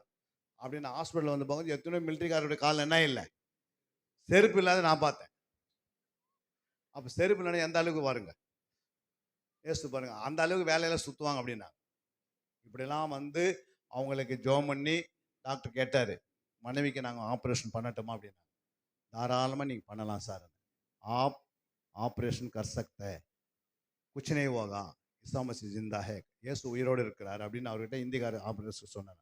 உடனே ஆப்ரேஷன் ஆரம்பித்தாங்க. அவங்களுக்கு பூரண விடுதலை தந்து ஆண்டவர் குணமாக்கினார். அல்லேலூயா. செத்து சாகிற அளவுக்கு போய் அவங்க உயிரோடு தப்பி வெளியே வந்தாங்க. புரியுங்களா? நானும் என்னுடைய வேலையை ராஜினாமா எழுதி கொடுத்தேன். ஆண்டவரை தேடி நாங்கள் அரக்கோணம் வந்தோம் 1998. 99 ஆண்டவரை தேட ஆரம்பித்தோம். அவ்வளோதான், இங்கே அங்கே ஓடியாரோம். 2000 ஆவடி ரயில்வே ஸ்டேஷன் அப்படியே நான் நடந்து வரும்போது ஒரு எம்ப்ளாய்மெண்ட் நியூஸ் பேப்பரில் இந்த சிவிஆடியில் ஒரு வேலை வாய்ப்பு இருக்குது, ஒரு வேக்கண்ட் இருக்குது அப்படின்னு காட்டினார். அந்த ஒரு வேக்கண்ட்டு சிவில் 10 பேரும், எக்ஸ்பெரிமெண்ட் ஒரு ஆளும். சார் நான் என்ன பண்ணிட்டேன், அந்த பேப்பரை வாங்கின பிறகு ஆண்டவர் சொன்னார், இந்த வேலையை நான் உனக்கு தருவேன்னு ஆண்டவரே சொன்னார். 5000 பேர் அப்ளிகேஷன் போட்டாங்க அந்த ஒரு வேக்கண்ட்டு. அல்லேலூயா. சிவில் 10 வேக்கண்ட், ஒரு எக்ஸ்பெரிமெண்ட்டுக்கு 5000 பேர் 5 நாள். அதுக்கு என்ன பண்ணுது, தீ அணைப்பில் அது நடந்தது செலெக்ஷன். புரியுங்களா? ஆண்டவர் என்னை செலக்ட் பண்ணி அந்த வேலை செஞ்சது நான் உள்ளே வந்தோம் 2000. மறுபடியும் ஆண்டவர் பைபிளை எடுக்க வச்சார். இந்த பைபிளை எடுத்த பைபிள் இன்னும் விடலை. புரியுங்களா? இரவும் பகலும் ஒரு ஆவிக்குரிய சபையில் போனோம். பெங்களூரில் போய் பிடிஹெச் படிக்கிறதுக்கு பணத்தை செலவு பண்ணி பிடிஹெச் படித்தோம். புரியுங்களா? இன்னைக்கு ஆண்டவர் 7000 பிள்ளைகளை கொடுத்துருக்கிறார். எத்தனை பிள்ளைங்க? 2 பிள்ளைகளை இழந்தோம். புரியுங்களா? என்னென்ன ஜபம் இருக்குதோ பாட சொன்னார். 1 கோடி ஆத்துமாக்களை உருவாக்கணும் ஆண்டவரே, சீஸ்தர்களை உருவாக்கணும்னு சொல்லி தமிழ்நாட்டில் எல்லா மாவட்டத்திலும் போய் இரவு பகல் ஜெபம் பண்ணிட்டு வந்திருக்கிறோம். அப்படி ஒரு கிருபை ஆண்டு கொடுத்தாரு. 2வது, பல மாநிலங்களில் சிக்கிம் அண்டு மிசோரம் தவிர மீதி எல்லா மாநிலங்களும் போய் இரவு பகலும் ஜெபம் பண்ணிட்டு வந்தோம். புரியுங்களா? இந்த வேலை செய்து கொண்டே, புரியுங்களா, இரவும் பகலும் ஓடிக்கொண்டே இருக்கிறோம். நைட்டு கூட நாங்கள் ஒரு இடத்துக்கு போயிட்டு 12 மணிக்கு வந்தோம். காலையில் 6 மணிக்கு எழுந்து ரெடியாகி 7:30 மணிக்கு வண்டி 8:30 மணிக்கு இங்கே வந்துட்டோம். ஐயா சொன்னார் 9 மணிக்கு திருவிருந்து இருக்குது, சீக்கிரமாக வந்துருங்க. நாங்கள் 8:30 மணிக்கெல்லாம் என்ன பண்ணிட்டோம், வந்தாச்சு. புரியுங்களா? ஏன் சொல்ல வரேன்னா, ஒரு முறை தான் நம்மளுக்கு வாழ்க்கை. அல்லேலூயா. எத்தனோ பேர் ரட்சிக்கப்படாத நரகத்துக்கு போய் கொண்டிருக்கிறாங்க. அந்த ஆத்துமக்களுக்காக நம்ம என்ன செய்யணும்? நம்மளால் முடிஞ்ச வரைக்கும் பணம் கொடுத்து செலவு பண்ண முடியலனாலும் ஜெபத்தைனாலும் பண்ணலாம்ல. ஜெபம் பண்ணுறதுக்கு என்ன தேவையில்லை, அழகு தேவையில்லை, உடை தேவையில்லை. இப்படிப்பட்ட உடை கட்டினா தான் எனக்கு ஜெபமே வரும் அப்படின்னு நான் சொன்னார். எதுவுமே சொல்ல. அப்புறம் படிப்பு தேவையில்லை. வாயை திறந்து ஆண்டவரே இந்த பட்டணத்தை ரட்சிங்க, உங்களுடைய கிருபையினால் இந்த பட்டணத்தை என்ன பண்ணுங்க, ரட்சிங்கன்னு ஒரு வார்த்தை சொல்லி ஜெபம் பண்ணுறது நம்ம பண்ணுறதுக்கு முடியலன்னா எப்படி நம்மளை வச்சு ஆண்டு பரலோகத்தில் நம்ம வச்சு கொண்டு போய் நம்மளை கிருடுகளை நம்ம கொடுப்பாரா? பிள்ளைகளை இழப்புகள் மத்தியில் இயேசு ஏற்றுக்கொண்டு ரொம்ப கஷ்டம். ஏதாவது அற்புதம் செய்த ஏற்றுக்கலாம். இழப்புகள் மத்தியில் யாரும் ஏற்றுப்பாங்களா? இழப்புகளை வேலை விட்டோம், அந்த தேசத்தை விட்டோம், குடும்பத்தில் நஷ்டம், 2 பிள்ளைங்கள் போயாச்சு, வேலை போயாச்சு, சம்பளம் போயாச்சு, கை நிறைய வாங்கினது சம்பளம், கடைசியில் 900 ரூபாய் தான் பென்ஷனே வந்தது. எவ்வளோ? அவ்வளோ வாங்கினது ஆள் கையில் 900 ரூபாய் வச்சு என்ன பண்ண முடியாது. இன்றைக்கி நீங்கள் போய் பாருங்கள், பூண்டு விலையே 450 ரூபா இருக்குது. புரியுதுங்களா? அந்த 950 ரூபாய் வச்சு என்ன பண்ணுவீங்க? 2 கிலோ பூண்டு வாங்கி வச்சிங்கன்னு நம்ம சாப்பிட்டுக்கணும். அப்படி தானே? அப்படி ஆண்டவர் அவருடைய ரத்தத்தினால கழுவி மீட்டெடுத்து இந்த ஊழியத்தை கையில் கொடுத்து இன்னைக்கு ஒரு யூனிவர்சிட்டியை வச்சு நடத்தி இன்னைக்கு உலகம் ஃபுல்லாக ஓடிக்கொண்டிருக்கிறதுக்கு ஆண்டு கிருபை பாராட்டுகிறார். அல்லேலூயா. அவ்வளோ படிப்பெல்லாம் நாங்கள் அந்த அளவுக்கு படிக்கலை. ஒரு எஸ்எல்சி பாஸ் பண்ண அவ்வளோதான் முடிஞ்சு போச்சு. புரியுங்களா? இன்றைக்கி போய் அநேகர்களுக்கு கிளாஸ் எடுக்கிற அளவுக்கு பிஹெச்லேருந்து பிடிஹெச் எம்டிஹெச் என்னென்ன கிளாஸ் எடுக்கணும், எப்படி பேசணும். புரியுங்களா? ஏன் சொல்ல வரேன்னா, என்னால் ஆண்டவர் மரித்து போன பிள்ளைகளுக்கு நிமித்தம் கர்த்தர் எங்களை ரட்சித்து இன்னைக்கு ஆண்டவர் எங்களை சபையில் கொண்டு வந்தார். அல்லேலூயா. இப்போ நமக்கு நம்மை கொண்டு ஆண்டவர் ஏதாவது ஒரு செய்யணும்ல. எத்தனை குடும்பம் மரண தருவாயில் ஓடிக்கொண்டிருக்கு. சபையார் எழும்பினா தான் எடுப்புதல் வரும். எடுப்புதல் ஆவி எப்படி வரும்? நீங்கள் ஜெபம் பண்ணாது வருமா? புரியுங்களா? ஒரு 12 மணி நேரம் ஜெபத்தை போடுங்க. லீவு நாள் வருது, இந்த வருஷத்தில் என்னென்ன வருது எல்லாத்தையும் போட்டிங்கன்னா ஆரோக்கியமாக இருக்கலாம், அதிசயமான காரியத்தை பார்க்கலாம், குடும்பத்தில் சமாதானத்தை பார்க்கலாம், நல்லா நம்முடைய வாழ்க்கையில் சந்தோஷத்தை பார்க்கலாம், நம்ம போகிறதுல நீதியை பார்க்கலாம், நம்ம கை நிறைய கத்துற பணத்தை கொடுத்து பிறருக்கு உதவி செய்யறதுக்கு உதவி செய்ய வைப்பார். நம்மை கொண்டு பெரிய பெரிய காரியத்தை செய்வார். நம்ம பிள்ளைங்க டாப் லெவலில் தூக்கின்னு வருவார். நம்ம பிள்ளைகளை பார்த்து பல பேர் ரட்சிக்கப்பட்ட நம்ம சொந்த பந்தலாம் என்ன பண்ணுவாங்க, வருவாங்க. அவங்களுக்கு முன்னாடி நம்மளை சாட்சியாக வாழ வைப்பார். புரியுங்களா? அவங்களுக்கு முன்னாடி நம்மளே பேதை மாதிரி வச்சிருக்க மாட்டார். அவங்களுக்கு மதியில் ஒன்றும் இல்லாத போய் கடன் வாங்கினது அவங்ககிட்ட அப்படிலாம் சொல்ல மாட்டார். ஆண்டவர் உங்களை கொண்டு பெருசாக மாற்றிடுவார், வேகமாக மாற்றுவார். பணம் பொருளெல்லாம் ஆண்டவருக்கு பெருசெல்லாம் கிடையாது. உன் உள்ளத்தை நீங்கள் தேவனுக்கு கொடுத்தா போதும். என் உள்ளத்தை ஆண்டவர் கொடுக்குறாப்பா, நீ என் உள்ளத்தை சரி செய்யுங்க, என்னை நடத்துங்கன்னு நீங்கள் ஆண்டுகிட்ட ஒப்புரை ஆயிடணும். நீங்கள் என்ன பண்ணக்கூடாது, என்னை ஆசீர்வதிங்க சொல்லக்கூடாது. நீ எனக்குள்ளே வாங்க. அப்போ இயேசு வந்துட்டா என்ன பண்ணுது? இயேசு உன்னோட என்ன நடக்குது? எல்லா ஆசீர்வாதம் உன்னை தேடி வரும். உன் தேவைகள் நீங்கள் சொல்லத்துக்கு முன்னாடியே உன் பக்கத்தில் நிற்க ஆரம்பிச்சிடும். அப்போ கர்த்தர் உங்களை உயர்த்துவார். உன் எடுப்பொலி தலை போகும், உன் வியாதி உன்னை விட்டு போகும். நீங்கள் மற்றவர்களுக்கு எப்படி இருக்கணும்? ஜீவ ஊற்றா இருக்கும். நீங்கள் மற்றவங்களுக்கு ஆரோக்கியத்தை உண்டு பண்ணுற அற்புதம் செய்கிற அடையாளம் உங்களை கொடுத்துருவார் ஆண்டவர். அதை தான் கர்த்தர் செய்யணும். நான் எது வரைக்கும் நான் உங்களோட கூட இருப்பேன், ஒரு பிசாஸ் போக மாட்டேது அப்படின்னு கேட்குறான் ஆண்டு சேசில். எது வரைக்கும் நான் இருப்பேன், எது வரைக்கும் இருக்கிறது நான் செய்து நீங்கள் போய் செய்யுங்க அப்படின்றாரு. உன் கையில் கர்த்தர் ஒரு 10 அடையாளம் அற்புதம் செய்ய வச்சானா அவன் ஊரில் நீங்கள் ஜெபம் பண்ணுறீங்க, ஹாஸ்பிட்டலில் போய் ஒருத்தருக்கு விடுதலை ஆச்சுன்னா என்ன பண்ணுவாங்க? உன்னை தேடி வருவாங்க. கர்த்தர் அதே அற்புதம் செய்வதற்கு நமக்கு எல்லாம் அற்புதம் வச்சிருக்கிறார். நீங்கள் சேவம் பண்ணுறதே கிடையாது, அப்படி கேட்குறதே இல்லை. நம்ம ஆண்டவரே என்ன பண்ணுறோம், யாராவது ஜெபம் பண்ணுவாங்களா, எனக்கு ஜெபம் பண்ணாலும் நம்ம நினைக்கிறோம். நம்ம அப்படிலாம் வைக்கல. ஆண்டு நம்மள ஒரு ஜீவ ஊற்றாக நீர்காலாக வச்சுட்டார் ஆண்டு சபையில். உங்கள் மூலமாக நிறைய நடக்க வேண்டிய காரியங்கள்லாம் இன்னைக்கு பேசிக்கொண்டிருக்கிறார். இந்த வருஷத்தினுடைய 2024 ஆசீர்வாதம் எல்லாம் வந்து யாருக்கிட்ட இருக்குது? நீங்கள் தேவ சமூகத்தில் உட்காந்து பாருங்க, கர்த்தர் உங்களை அளவில்லாமல் உயர்த்துவார். உன் வேலை ஸ்தானத்தை கர்த்தர் வேலை ப்ரொமோஷனை கரெக்டாக கொடுப்பார். உன் பிள்ளைகள் கர்ப்பத்தின்கனி கரெக்டாக வந்து விடும். உங்களுக்கு நினைப்பதற்கு வேண்டுவதற்கும் உங்கள் வீட்டை ஆசீர்வதிப்பார். புரியுதுங்களா? நீங்கள் என்ன என் பிள்ளைக்கு இப்படி தான் நடக்கணும் அப்படிலாம் இல்லை, நல்ல வேலைகளை கொடுப்பார். புரியுங்களா? யாருக்கு இருக்குதோ இல்லை கர்த்தருடைய பிள்ளைங்க என்ன பண்ண ஃபஸ்ட்டு உங்களை கொடுத்து ஆசீர்வாதத்தான் மற்றவங்க ஆசீர்வாதமாக இருக்க முடியும். நம்மளை பார்த்து தான் 10 பேரும் என்ன பண்ணணும், நம்மக்கிட்ட வரணும். அந்த மாதிரி இந்த கர்த்தர் நம்மளை டாப் லெவலில் தூக்கத்துக்கு தான். இன்னைக்கு எழுந்து போன நிலைமையில கர்த்தரை ஏற்றுக்கொண்டு வந்து உங்கள் மத்தியில் பேசுவதற்கு எங்களுக்கு தகுதியே கிடையாது. அல்லேலூயா. அதை தகுதிப்படுத்தினவர் இயேசு ஒருவரே. புரியுங்களா? ஒன்றுக்கும் உதவாத எங்களை கொண்டு இவ்வளோ பெரிய காரியம் செய்கிறான்னா நம்மளும் எல்லாமே எப்படி இருந்தோம்? ஆண்டு விட்டு விலகி தூரத்தில் இருந்தால் நம்மளை கொண்டு ரட்சித்து சபையில் வச்சிருக்கிறார். உங்கள் ஒவ்வொரு மேலும் ஒரு தாளந்து இருக்கும், ஒவ்வொருக்கும் ஒரு வரங்கள் இருக்கும், ஒவ்வொரையும் கொண்டு ஒரு அற்புதம் செய்ய வைப்பார். உங்களை கொண்டு பெரிய பெரிய காரியத்தை செய்யறதை உட்கார வச்சிருக்கிறார். ஏதோ நீங்கள் வந்து அமைதியாக உட்காந்துட்டு போகிறதுக்காக இல்லை, மரணம் சந்திக்கிறதுக்கு முன்னாடி உங்கள் மூலம் பல ஆத்மா சபைக்கு வரும். அந்த மாதிரி ஒரு எய்மோடு வரணும். அல்லேலூயா. எல்லாம் அப்படியே முழங்கால் படியெடுங்க பார்க்கலாம். அப்படியே முழங்கால் அடி நம்ம திருவந்துக்குள்ளே போக போகிறோம். கர்த்தர் நம்மை பரிசுத்தப்படுத்தி ஆண்டவரை கேட்ட வசனங்கள் ஆலே லூயா ரீகா ரபாலா சந்தலா கரபா கர்த்தருடைய மகிமை உங்கள் மேலே இறங்க போகிறது. ஆலே லூயா. ஆண்டோடைய வல்லமை உன் மேலே இறங்க போகுது. மகனே பயப்படாத, கலங்காத மகளே, கர்த்தர் உன்னை கொண்டு பெரிய காரியத்தை செய்ய போகிறார். ஆலே லூயா, ஹாலே லூயா, ஹாலே லூயா, ஹாலே லூயா. Thank you Jesus. நன்றி அப்பா. ஆண்டவரே, இவ்வளவு நேரமாக நீர் எங்களோடு பேசியிருக்கிறப்பா, இவ்வளவு நேரமாக எங்களோடு இணைந்திருக்கிறப்பா. ஹல்லேலூயா, ஹல்லேலூயா, ஹல்லேலூயா. நன்றி உள்ளத்தோடு ஹல்லேலூயா, ஹல்லேலூயா, ஹல்லேலூயா. Thank you Jesus. நன்றி நன்றி நன்றி நன்றி நன்றி உள்ளத்தோடு எல்லாம் வாயத்திறந்து ஒரு நிமிடம் கர்த்தருக்குள் ஆண்டவருடைய வல்லமை.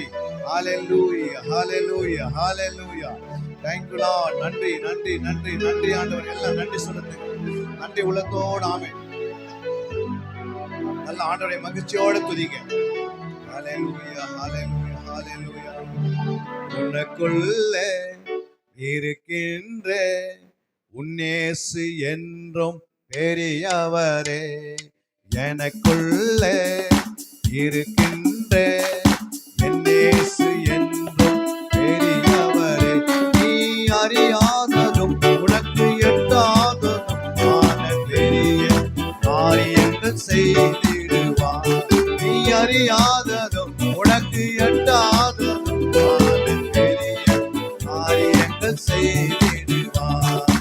எனக்குள்ளே இருக்கின்ற என்னேசு என்றும் பெரியவரே, உனக்குள்ளே இருக்கின்ற என்னேசு என்றும் பெரியவரே. நம்பிக்கை எல்லாம் நிலையானதோ, விசுவாசம் உன்னில் குறைவானதோ,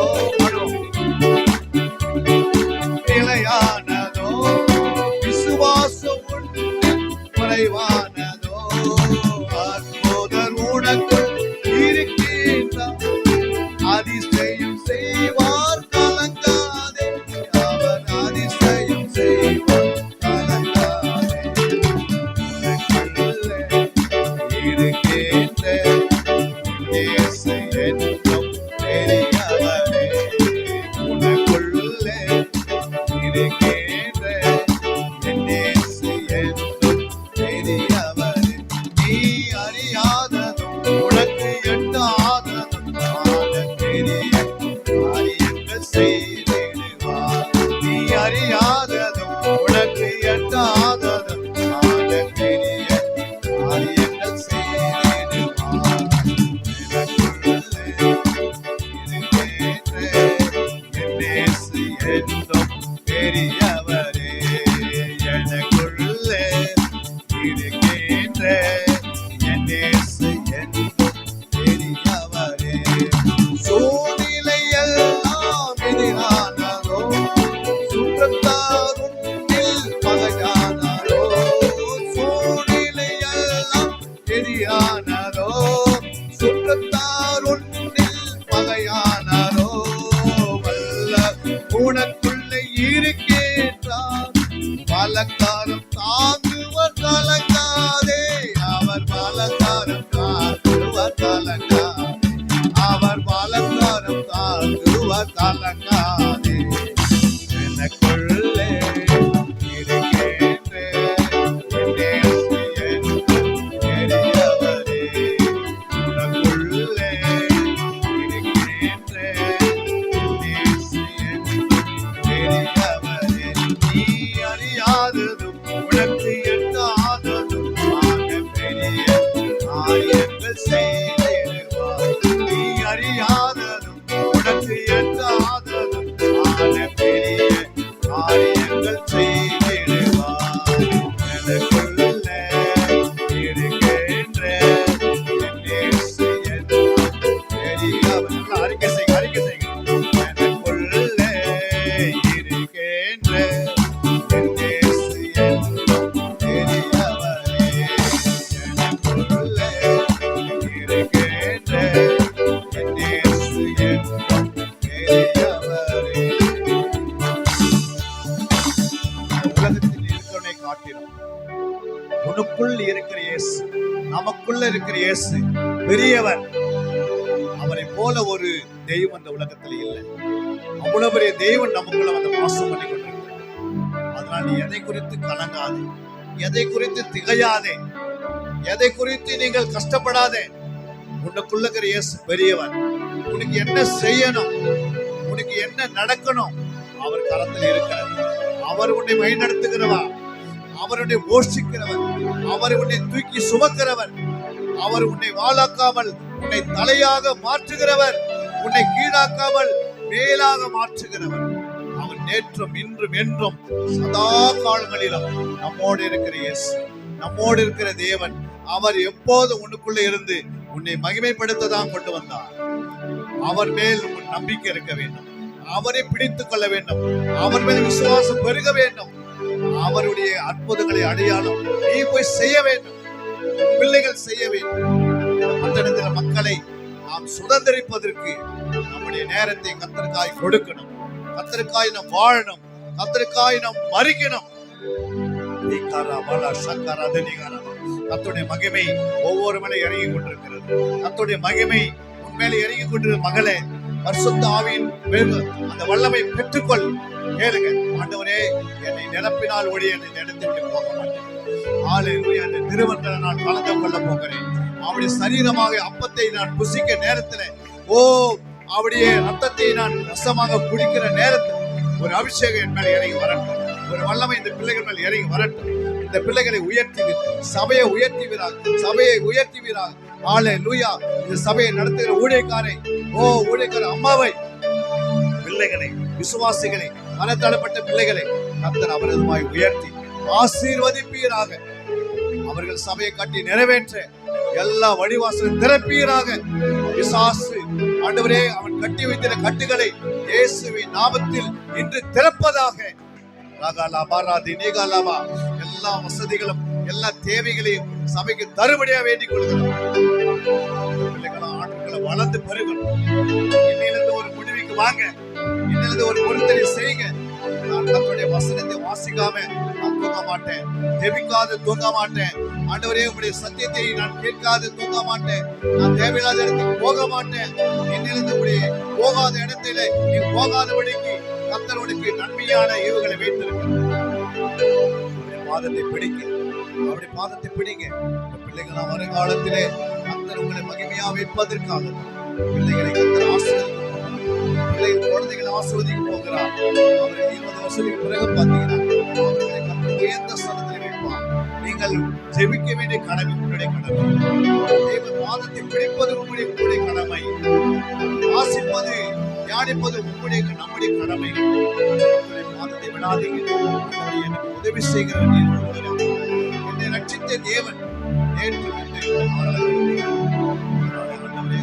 நாளில் என்னை தாழ்த்தி அர்ப்பணித்து யாதொரு குற்றங்கள் அவன் ஒன்று ஏழைப்படி வெளியேறப்பட்ட ரத்தத்தினால் என் சரீரத்தை ஏழு இடத்தில் ஏதாவது குறைகள் உண்டான் ஆண்டவரை 9:6-11 படி தேவ ஆவியின் நாமத்தினாலே என் ஆவியை கழுவி சுத்திகரித்து பரிசுத்தம் என் இருதயத்தில் யாதொரு குறைகள் உண்டான்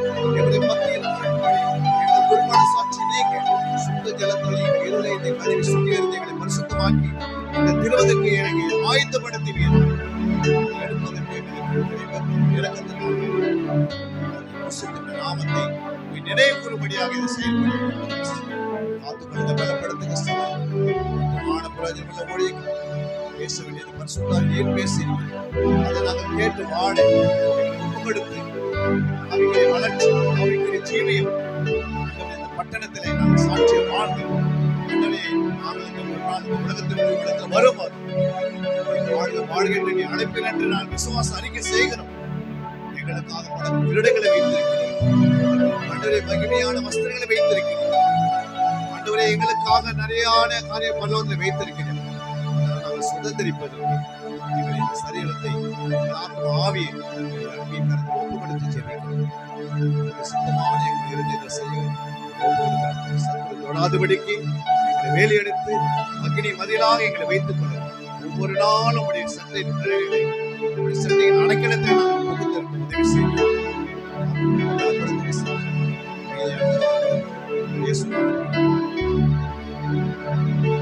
அந்த நாளிலே அருமையான அப்பத்தை கர்த்தர் ஆசீர்வதிக்கும்படியாகவும் இதை நாங்கள் பிட்டு பகிர்ந்து கொள்ளும்படியாக இயேசு சரீரமாக இதை நினைவு கூறும்படியாக நாம் அதே போல அவருடைய ஆண்டுடைய ரத்தமாக திராட்சை ரசத்தை ஆண்டவருடைய கரத்தில் வைத்து நாங்கள் இதை ஆசீர்வதித்து தாழ்மையாக ஜெபிக்கிறோம். பிதா குமாரன் பரிசுத்த ஆவியின் நாமத்தினால் இந்த திருவிழத்தை ஆசீர்வதிங்க. இருக்கிற பிள்ளைகளை பலப்படுத்தி நாம் மிகைப்படுத்த நினைவு கூறும்படியாக கல்வாரி சிலுவைகளை சரிந்து விட்டுக் கொடுத்திருக்கிறோம். சரீரத்தையும் ஆத்மா ஆவியும் எங்களுக்காக தியாகமாக கொடுத்து ஜீவ தண்ணீரையும் ஜீவ ஆவியும் ஜீவ ரத்தத்தை எங்களுக்கு கொடுத்தது போல இன்று நாங்கள் இதை புதிய உடன்படிக்கையில் நிறைவேற்றுவதற்காக பாதத்தை பிடித்துக் கொள்ளவும் இதை நினைவு கூறும்படியாக இயேசுவின் நாமத்தில்